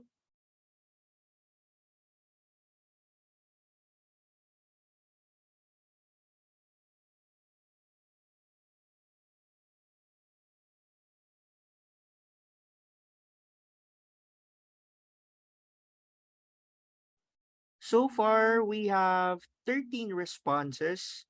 Um, let's try to wait for maybe another minute for the others. For those who are already here and were able to answer the poll, please type in number 1 in our in-call messages to alert us if we're already good to go to resume the session.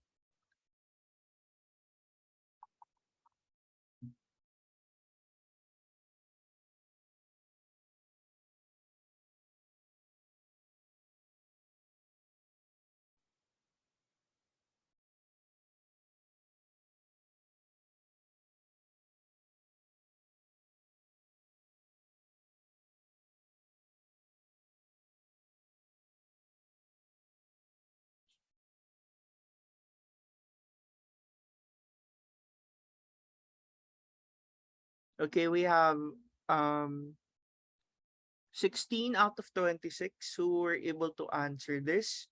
We'll be ending the poll in a few seconds.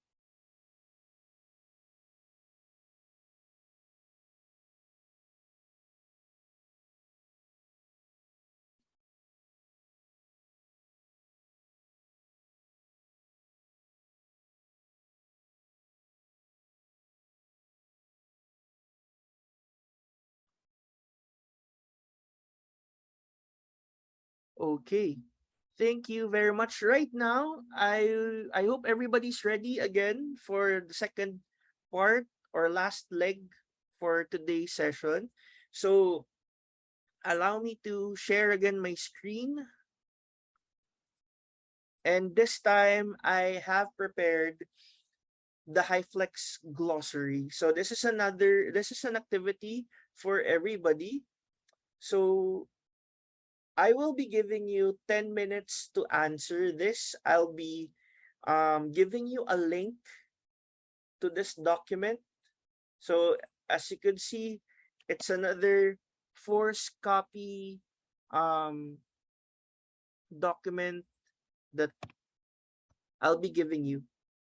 So this is the Hyflex glossary. Um, I'll give you 10 minutes to answer this. So the instructions would be each will answer a Google Drawings drag and drop activity.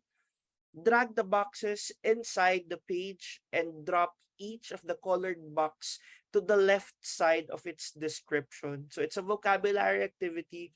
So let's just check our prior knowledge on to this important words for Hyflex teaching and learning.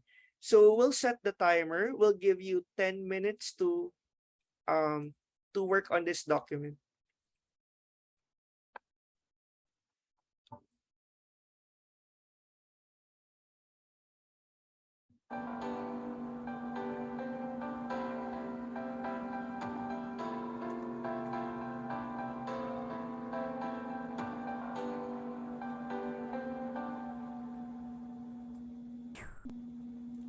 By the way, type in number 2 if you're already working on your individual Google drawings. Thank you very much. If you need assistance, just let me know. And then for the others, we still have roughly 9 minutes to work on this.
Okay, so for this one, again, I'd like to clarify, this is a vocabulary activity.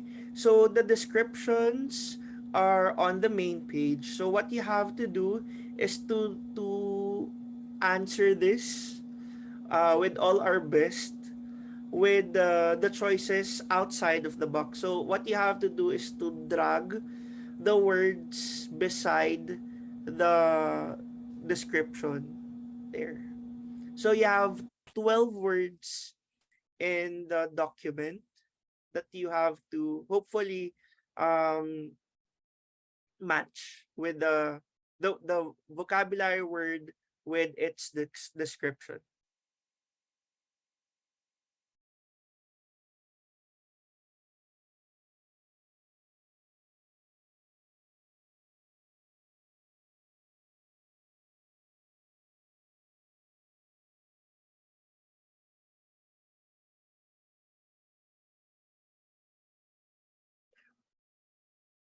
We reshared again the link to the document that you could work on.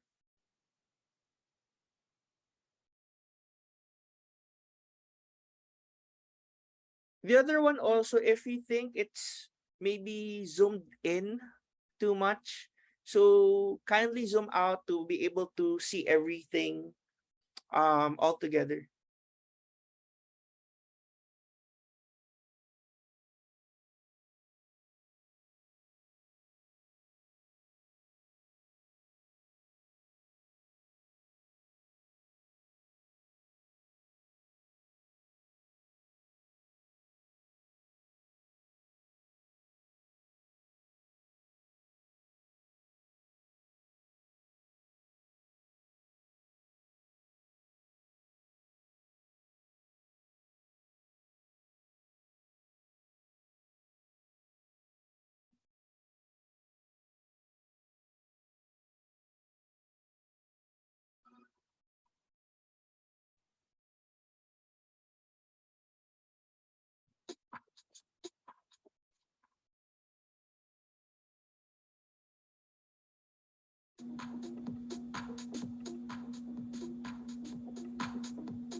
We still have 3 more minutes to answer the Hyflex glossary.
You have 2 more minutes.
Okay, time's up. Okay, so I've received some direct messages on your concerns. For this specific activity, this is through Google drawings. So that will be your individual copies already. So we'll just check this all together and let's see how many points did you get. For the others, maybe having difficulty accessing the material, maybe because of internet connection. Um, just make sure to save the link so that you can reuse it or view it at a later or later there. So for the others, I'll try to briefly discuss Google Drawings in a few minutes. Okay. So right now, I'll be showing you the correct answers for this. So this will be our answer key. This is out of 12. How many points did you get if you were able to finish? Um, these are the important words, especially for Hyflex learning. Number one would be netiquette. Definitely, this is something that we have to teach our students as we continuously adapt and move into Hyflex learning. Netiquette is important as well. I think this should have been taught maybe earlier, especially at the start of the the pandemic. But you know, everything happened so fast. But we have to remember netiquette as well as digital citizenship should also be highlighted within our students. The second would be accessibility. This is the equitable access to content to ensure that no student is discriminated against because of their unique needs or abilities. So we have to make sure both for Hyflex setup, both for face-to-face learners and those who are online to have the same kind of materials for the student. So a pen and paper would be difficult to execute because it should be in equal access as well. So we have to make sure when we design our Hyflex setup for our materials with our students that both of them has access to these prepared materials. The other one, I've mentioned this earlier, social emotional learning, or what we call SEL. This is the process through which children and adults understand and manage emotions, set and achieve positive goals, feel and show empathy, and so that's why it's important to also just do a quick check with our students, how they feel. Maybe you could incorporate some activities to just check if they're feeling happy, feeling sad, something like that. So incorporating SEL is also one thing that we should remember.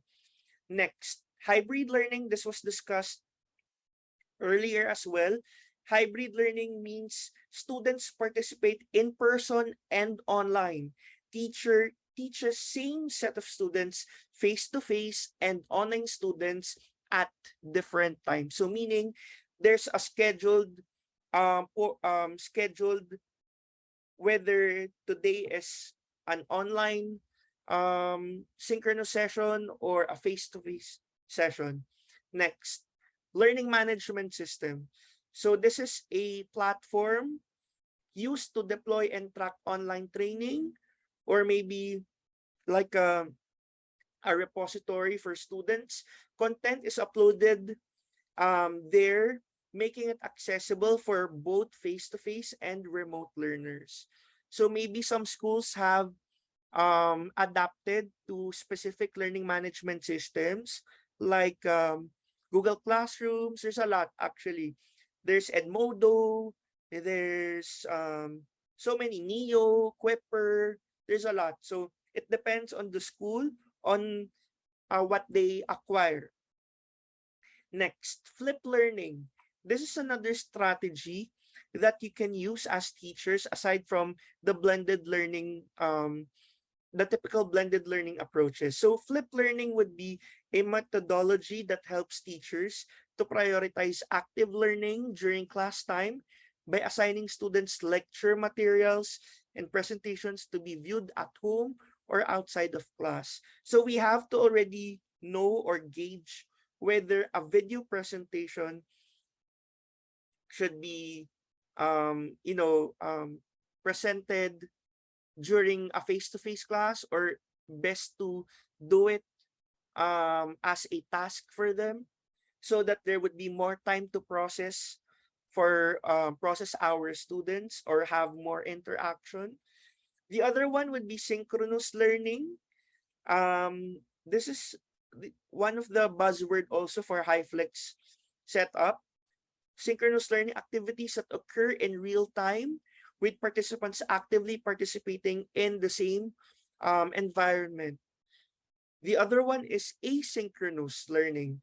So does not occur in real time. It includes learning and activities that students can complete on their own schedule. So asynchronous learning, so you could also prepare, aside from the hyper docs that we've talked about earlier, you could also set up your video lectures if you have time, or if you have the energy still to record some of your lectures, because through that you'd be able to maximize your time, or sorry, your teaching time with your students. Next, I think I missed one earlier. Culturally responsive instruction. This is a pedagogical practice that integrates students' cultural references into the classroom. So we also have to take note on this.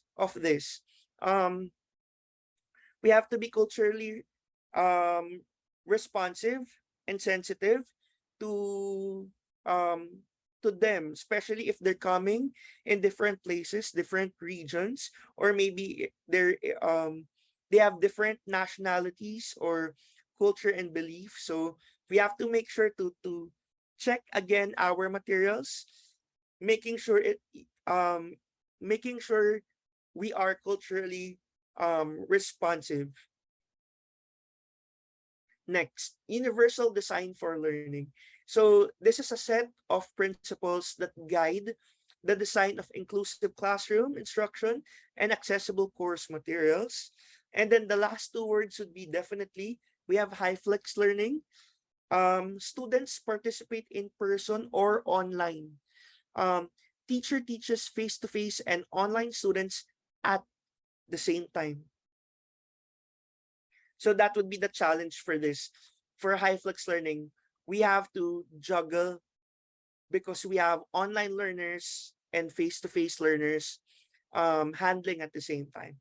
And then lastly, we have your blended learning, combines in-person classes and interaction with supplemental online educational elements, or what we call our third-party applications or educational tools to pair it up with our lessons. I'd like to ask your scores, if you'd like to share. What did you get out of 12? There, thank you very much. We have 9, 9, 10. Okay, so you could also use this later on, or if you want to introduce this with your colleagues, or maybe use the material for your students for future use. So that's your own copy already. Right now, I'll go back to my presentation.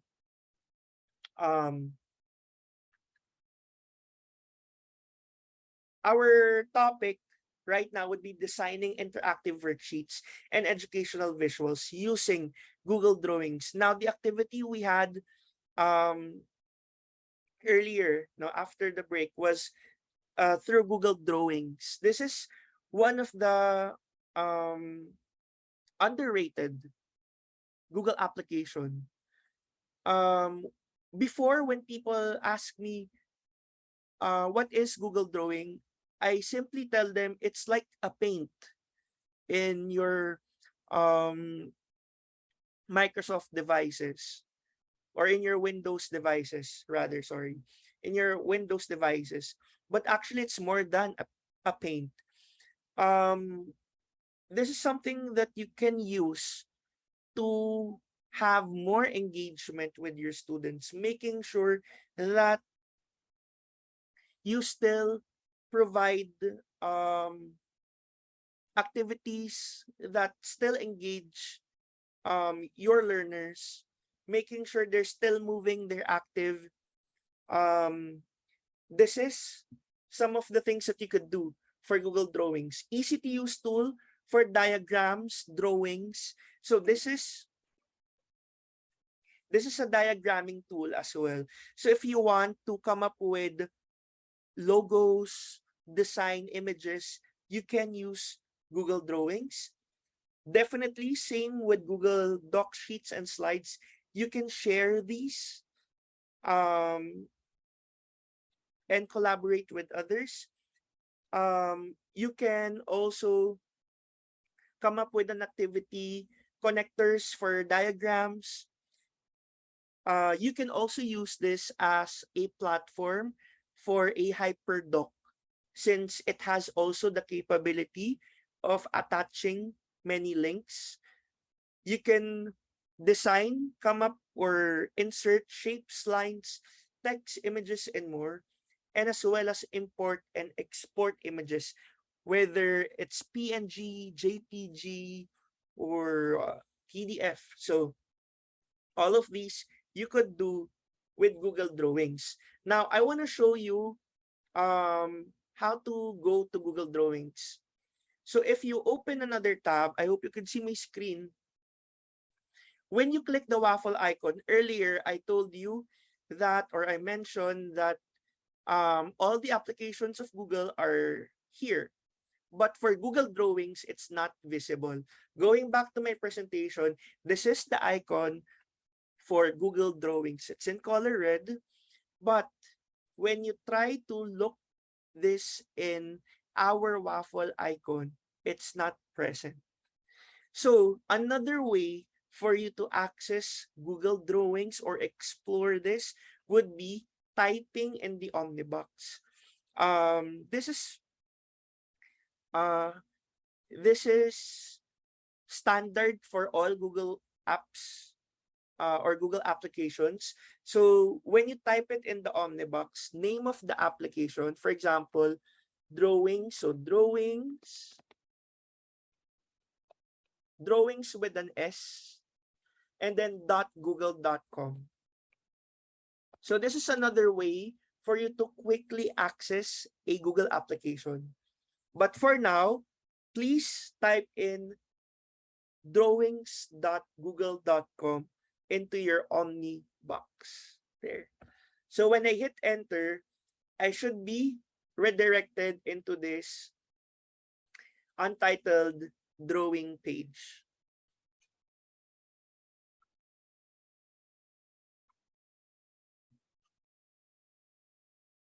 Okay, so are you all here, or have you all accessed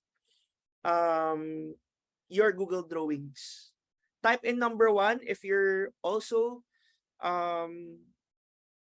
if you've already opened a Google Drawing. Type in number 1. Thank you very much.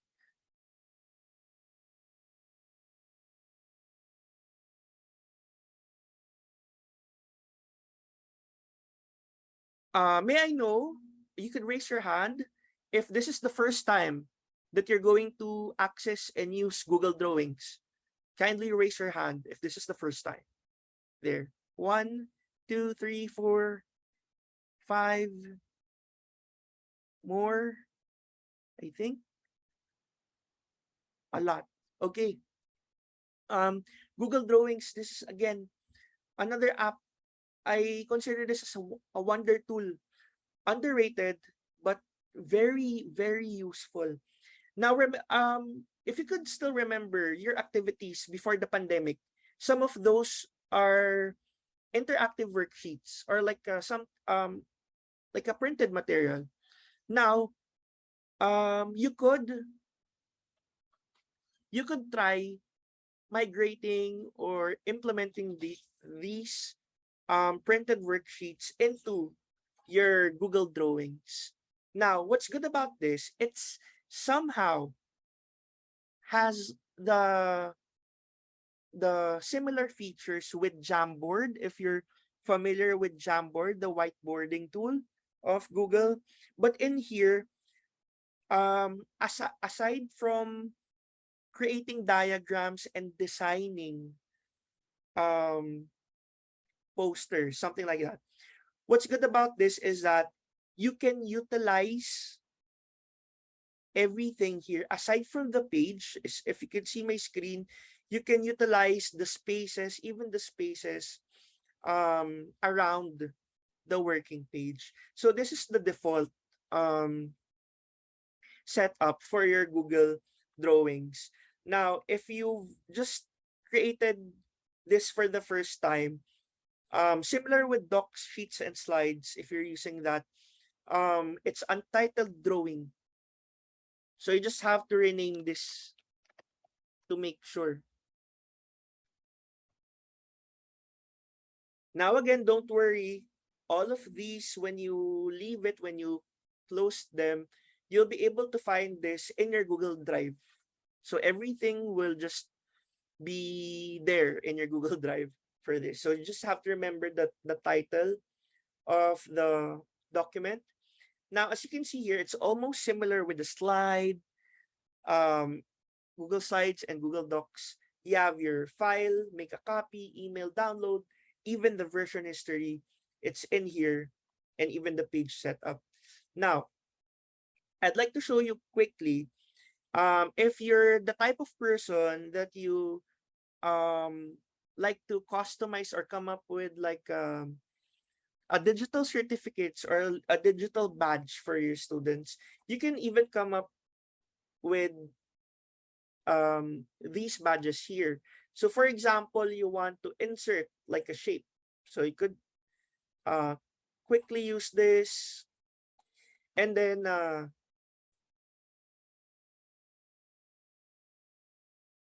when you look for tools, you have here the Explore key. I didn't discuss this in the previous tools in the session for Google Docs and Slides, but this is something that you could also use. When you click the Explore button in the Tools section, you'd have a quick or a small, mini Google search engine on your site. So for example, you want to come up with a badge that you want to give for your students. So let's say you want to come up with a badge with a trophy on it. So we could just quickly search here instead of typing outside or Googling it. So for example, trophy. So as you can see here, it will give you the best results that's applicable for Google Drawings. So for example, if this is okay for you, you can just quickly drag this and place it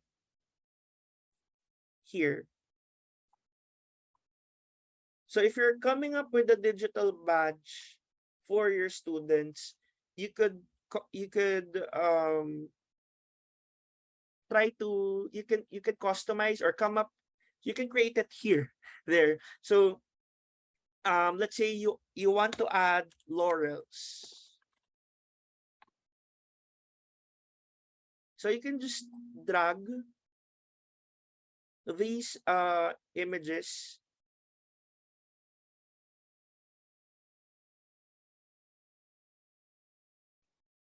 and then you can just adjust the order, or if you can find some PNG, maybe this one.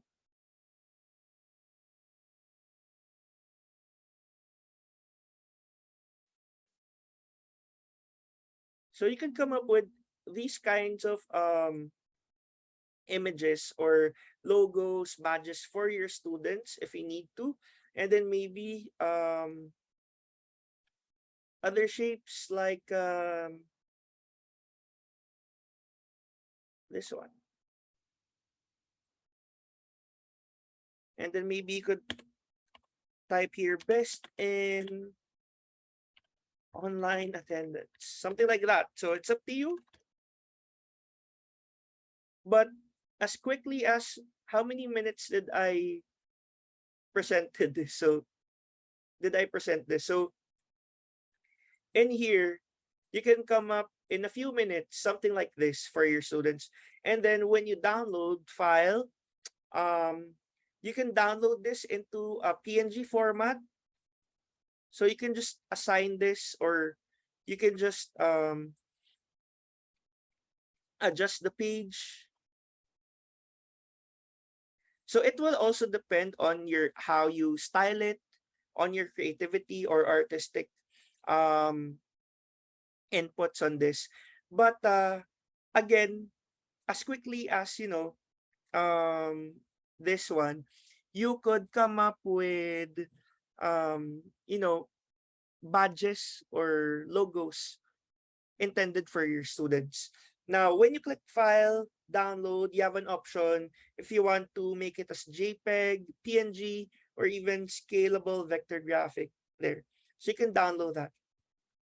That's one example for Google Drawings. Now, another one would be the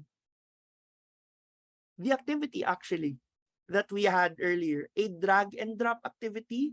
You could set that kind of activity for your students, especially if they're having it online. Or maybe even if they're inside the classroom, if they have their devices, then they could still work on this, on it. I'd like to reload this one. Another example would be, apologies for this one, the instruction would be in Filipino, but what I have prepared here is a sample drag and drop activity wherein students would have to identify each parts of the Maslow's hierarchy of needs. So as you see here in the presentation, or the one I'm projecting, I've just inserted text box and then gave it my personal touch or my chosen color, and then the choices for the students. So you could set up these kinds of activities for your students that still allows them to, move things around, but again, digitally in an online environment. So pairing it up with the methods of force copying, specific Google Docs or Google Drawings, you can give things or execute things much faster for your students, and then much more dynamic. Again, the other one, it's a good practice to mix and match the tools with our lessons, and to make sure that we don't use all one app for a very long time. So if you're using a Google Drawing for the whole month, try shifting it to another application the following month, or after maybe a few days, because we don't want to become too predictable for our students. So this is another tool that you can use. Yes, you're raising your hand. Lovely May. You can unmute if you want to. I'll try to give you a copy of this one. So I'll make sure it's anyone with the link, and then instead of edit, I'll give you a copy of this. And then I'll paste it here, so you could also access. Now, moving on, I'd like to show you more samples. It also depends on the level of your students. Again, for higher level students, you can go with a much simpler design. For a younger level students or lower level students, you could have an approach with more colors, more pictures, more what do you call this? More elements. So something like that. So for example, I have here identifying parts of a microscope. So you could also do this in Google Drawings. Just create the choices and put this outside the box, oh sorry, outside the page. And you give your students the time or chance to identify this by dragging the specific words into the specific portions of the subject, for example. So if it's for all types of subjects, kinds of subjects, feel free to explore as well, because there are so many tools, there are so many ways to do things. So these are just examples to substitute a pen and paper worksheets for your students. Now the other one, this is an example. If you're a science teacher, maybe parts of identifying the parts of the heart. This also could be found on the book that HEADway has created, or the handbook. You could find this example as well. This is something that could still engage your students, or could make them excited going to class there. Aside from this, a more complex one could be like this.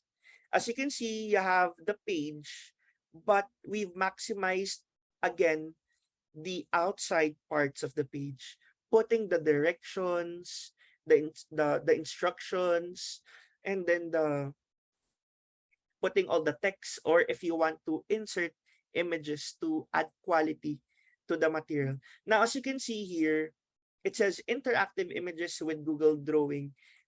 I've copied and pasted a map. And then as you can see here, we have different texts. We have GIF incorporated here.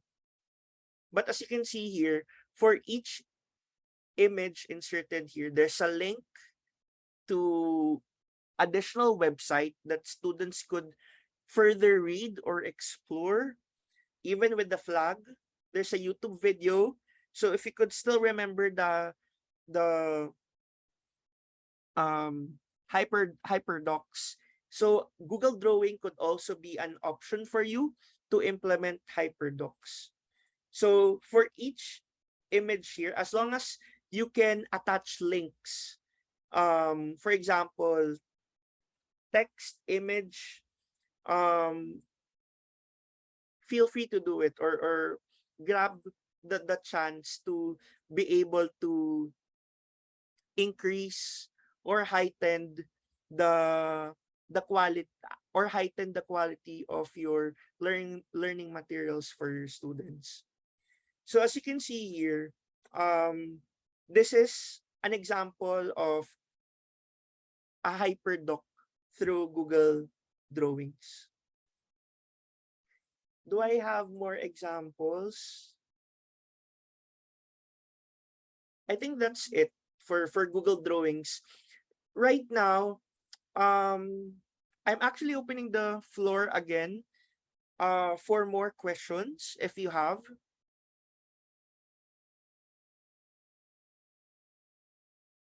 But as you can see here, you could be more complex with your approaches. If you want to fuse hyperdocs using slides, and then having an activity using Google Drawings, you can put them together in one document. So this is something that you could really work on, or you could think about, because as we move along, whether we're on Hyflex setup or hybrid or maybe face-to-face, these are some practices that we may want to adapt, and definitely in the next we can tell in the next few um months or maybe in the next few years, um there would be, you know, much more tools, or in the technical side, no, we would really need to adapt further.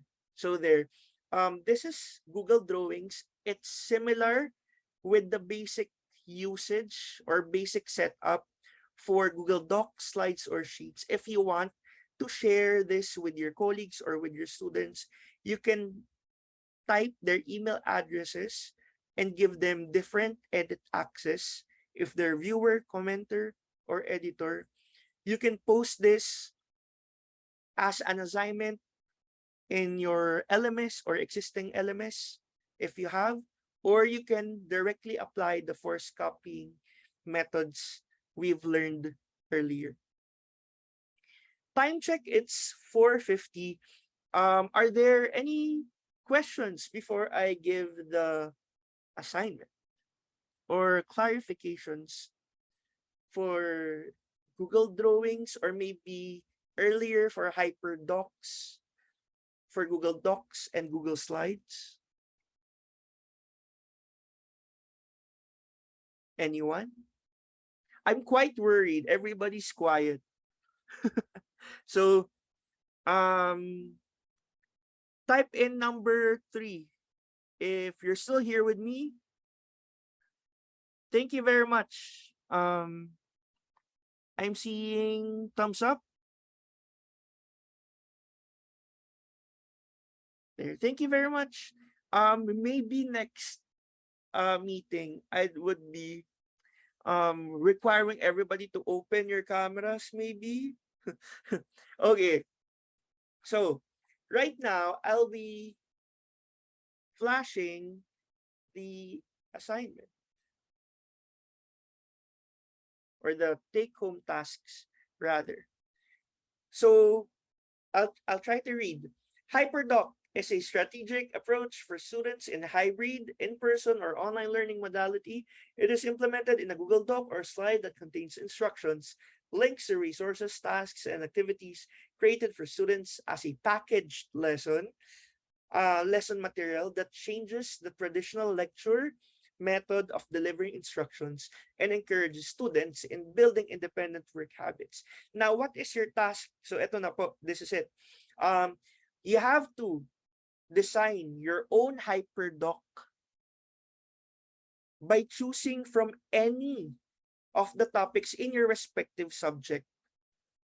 So don't forget to include explore, explain, the 5 E's in coming up with your HyperDoc. Again, it's up to you if you want to use Google Docs or maybe Google Slides. If you're brave enough, you could also try Google Sheets if you want to, or maybe also in Google Drawings if you want to. And then again, with the goal to inspire learning, you may also deliberately choose various web tools that you already know, such as Google Drawings, for activities to give your students opportunity to engage, reflect, and extended learning. If we're also using other platforms, feel free to fuse it together in your HyperDoc material. So this would be your assignment or your take-home task. So you could try to go back to your materials, to your lessons, whether printed or maybe in your laptops, and then let's try to come up or tweaking it using or by making it a HyperDoc.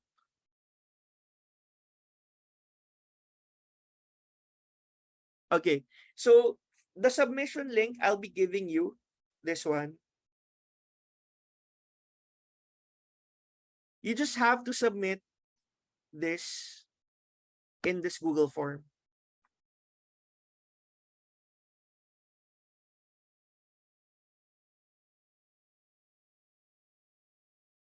Okay, just to address some of the question.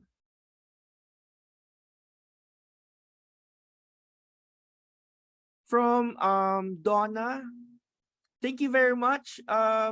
If we need to leave, it's okay, but see you next Friday. This coming Friday. I'll try to read some questions.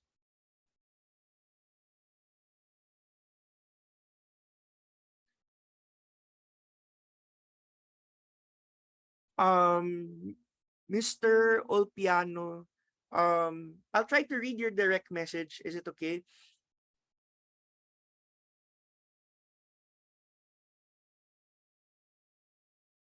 Sir, after the students work on the doc, will you, the teacher, have access to their work for checking? Or should they submit it to the teacher? Maybe email or LMS. I'm asking because earlier you asked on our scores of the task given after the break. Yes. So actually, when you force copy a document, you give it to your students, that's their own copy. So you don't have access to that anymore. Now, what happens is that if you need to retrieve all of these force copied materials, you may give them instructions to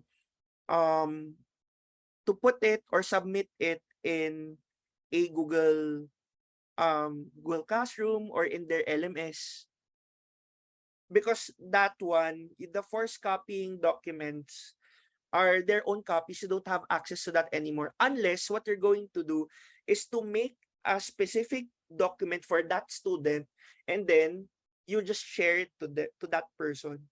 You have access. So it depends on the style that you can come up with.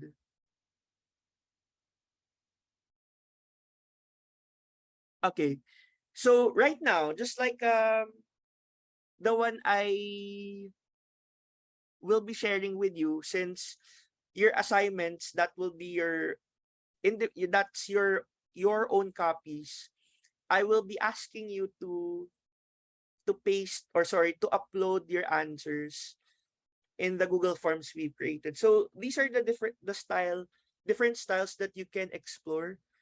But it's much easier if you have your own LMS, because you can just put there the assignment and the instruction, and then they can just directly upload it there.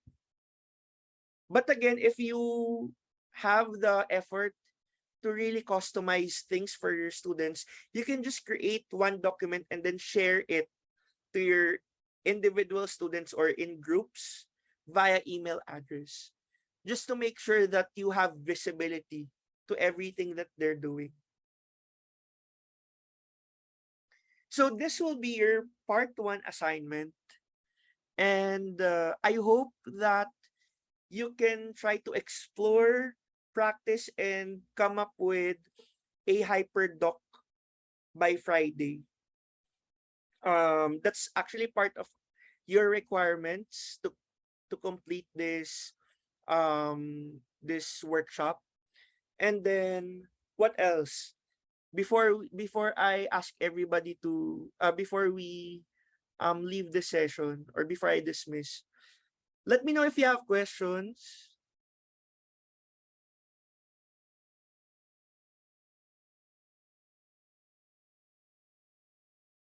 When will be the submission of the assignment, sir? Thank you. I'd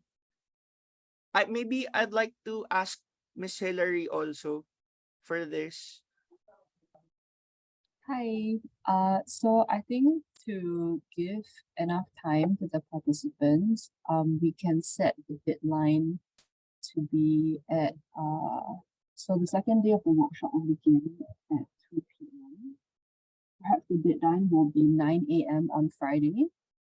Yeah, and then that will hopefully give us some time to look through some of their submissions, and if there are any questions, we can maybe spend the first few minutes addressing them. Does that sound okay? Okay. Would that be okay for everybody? Friday before the session, what time? 9 a.m. 9 Friday, 9 a.m. a.m. would be, or maybe Yeah, just to also so that we could check. Oh, Okay. Okay, perhaps then before the session, is that all right? So by about 1 p.m., can we try to have everyone's submission? Then yeah. for the hyperdoc, it's up to you. If you want to have like maybe a 2 to 3 page would be fine. It's up to you on the length. But we just really want to see how you try to um adapt this into your own practice, into your own touch, your style, and at the same time applying the things we've taught you earlier in the session. And then if we have time, definitely we'd like to feature also your work.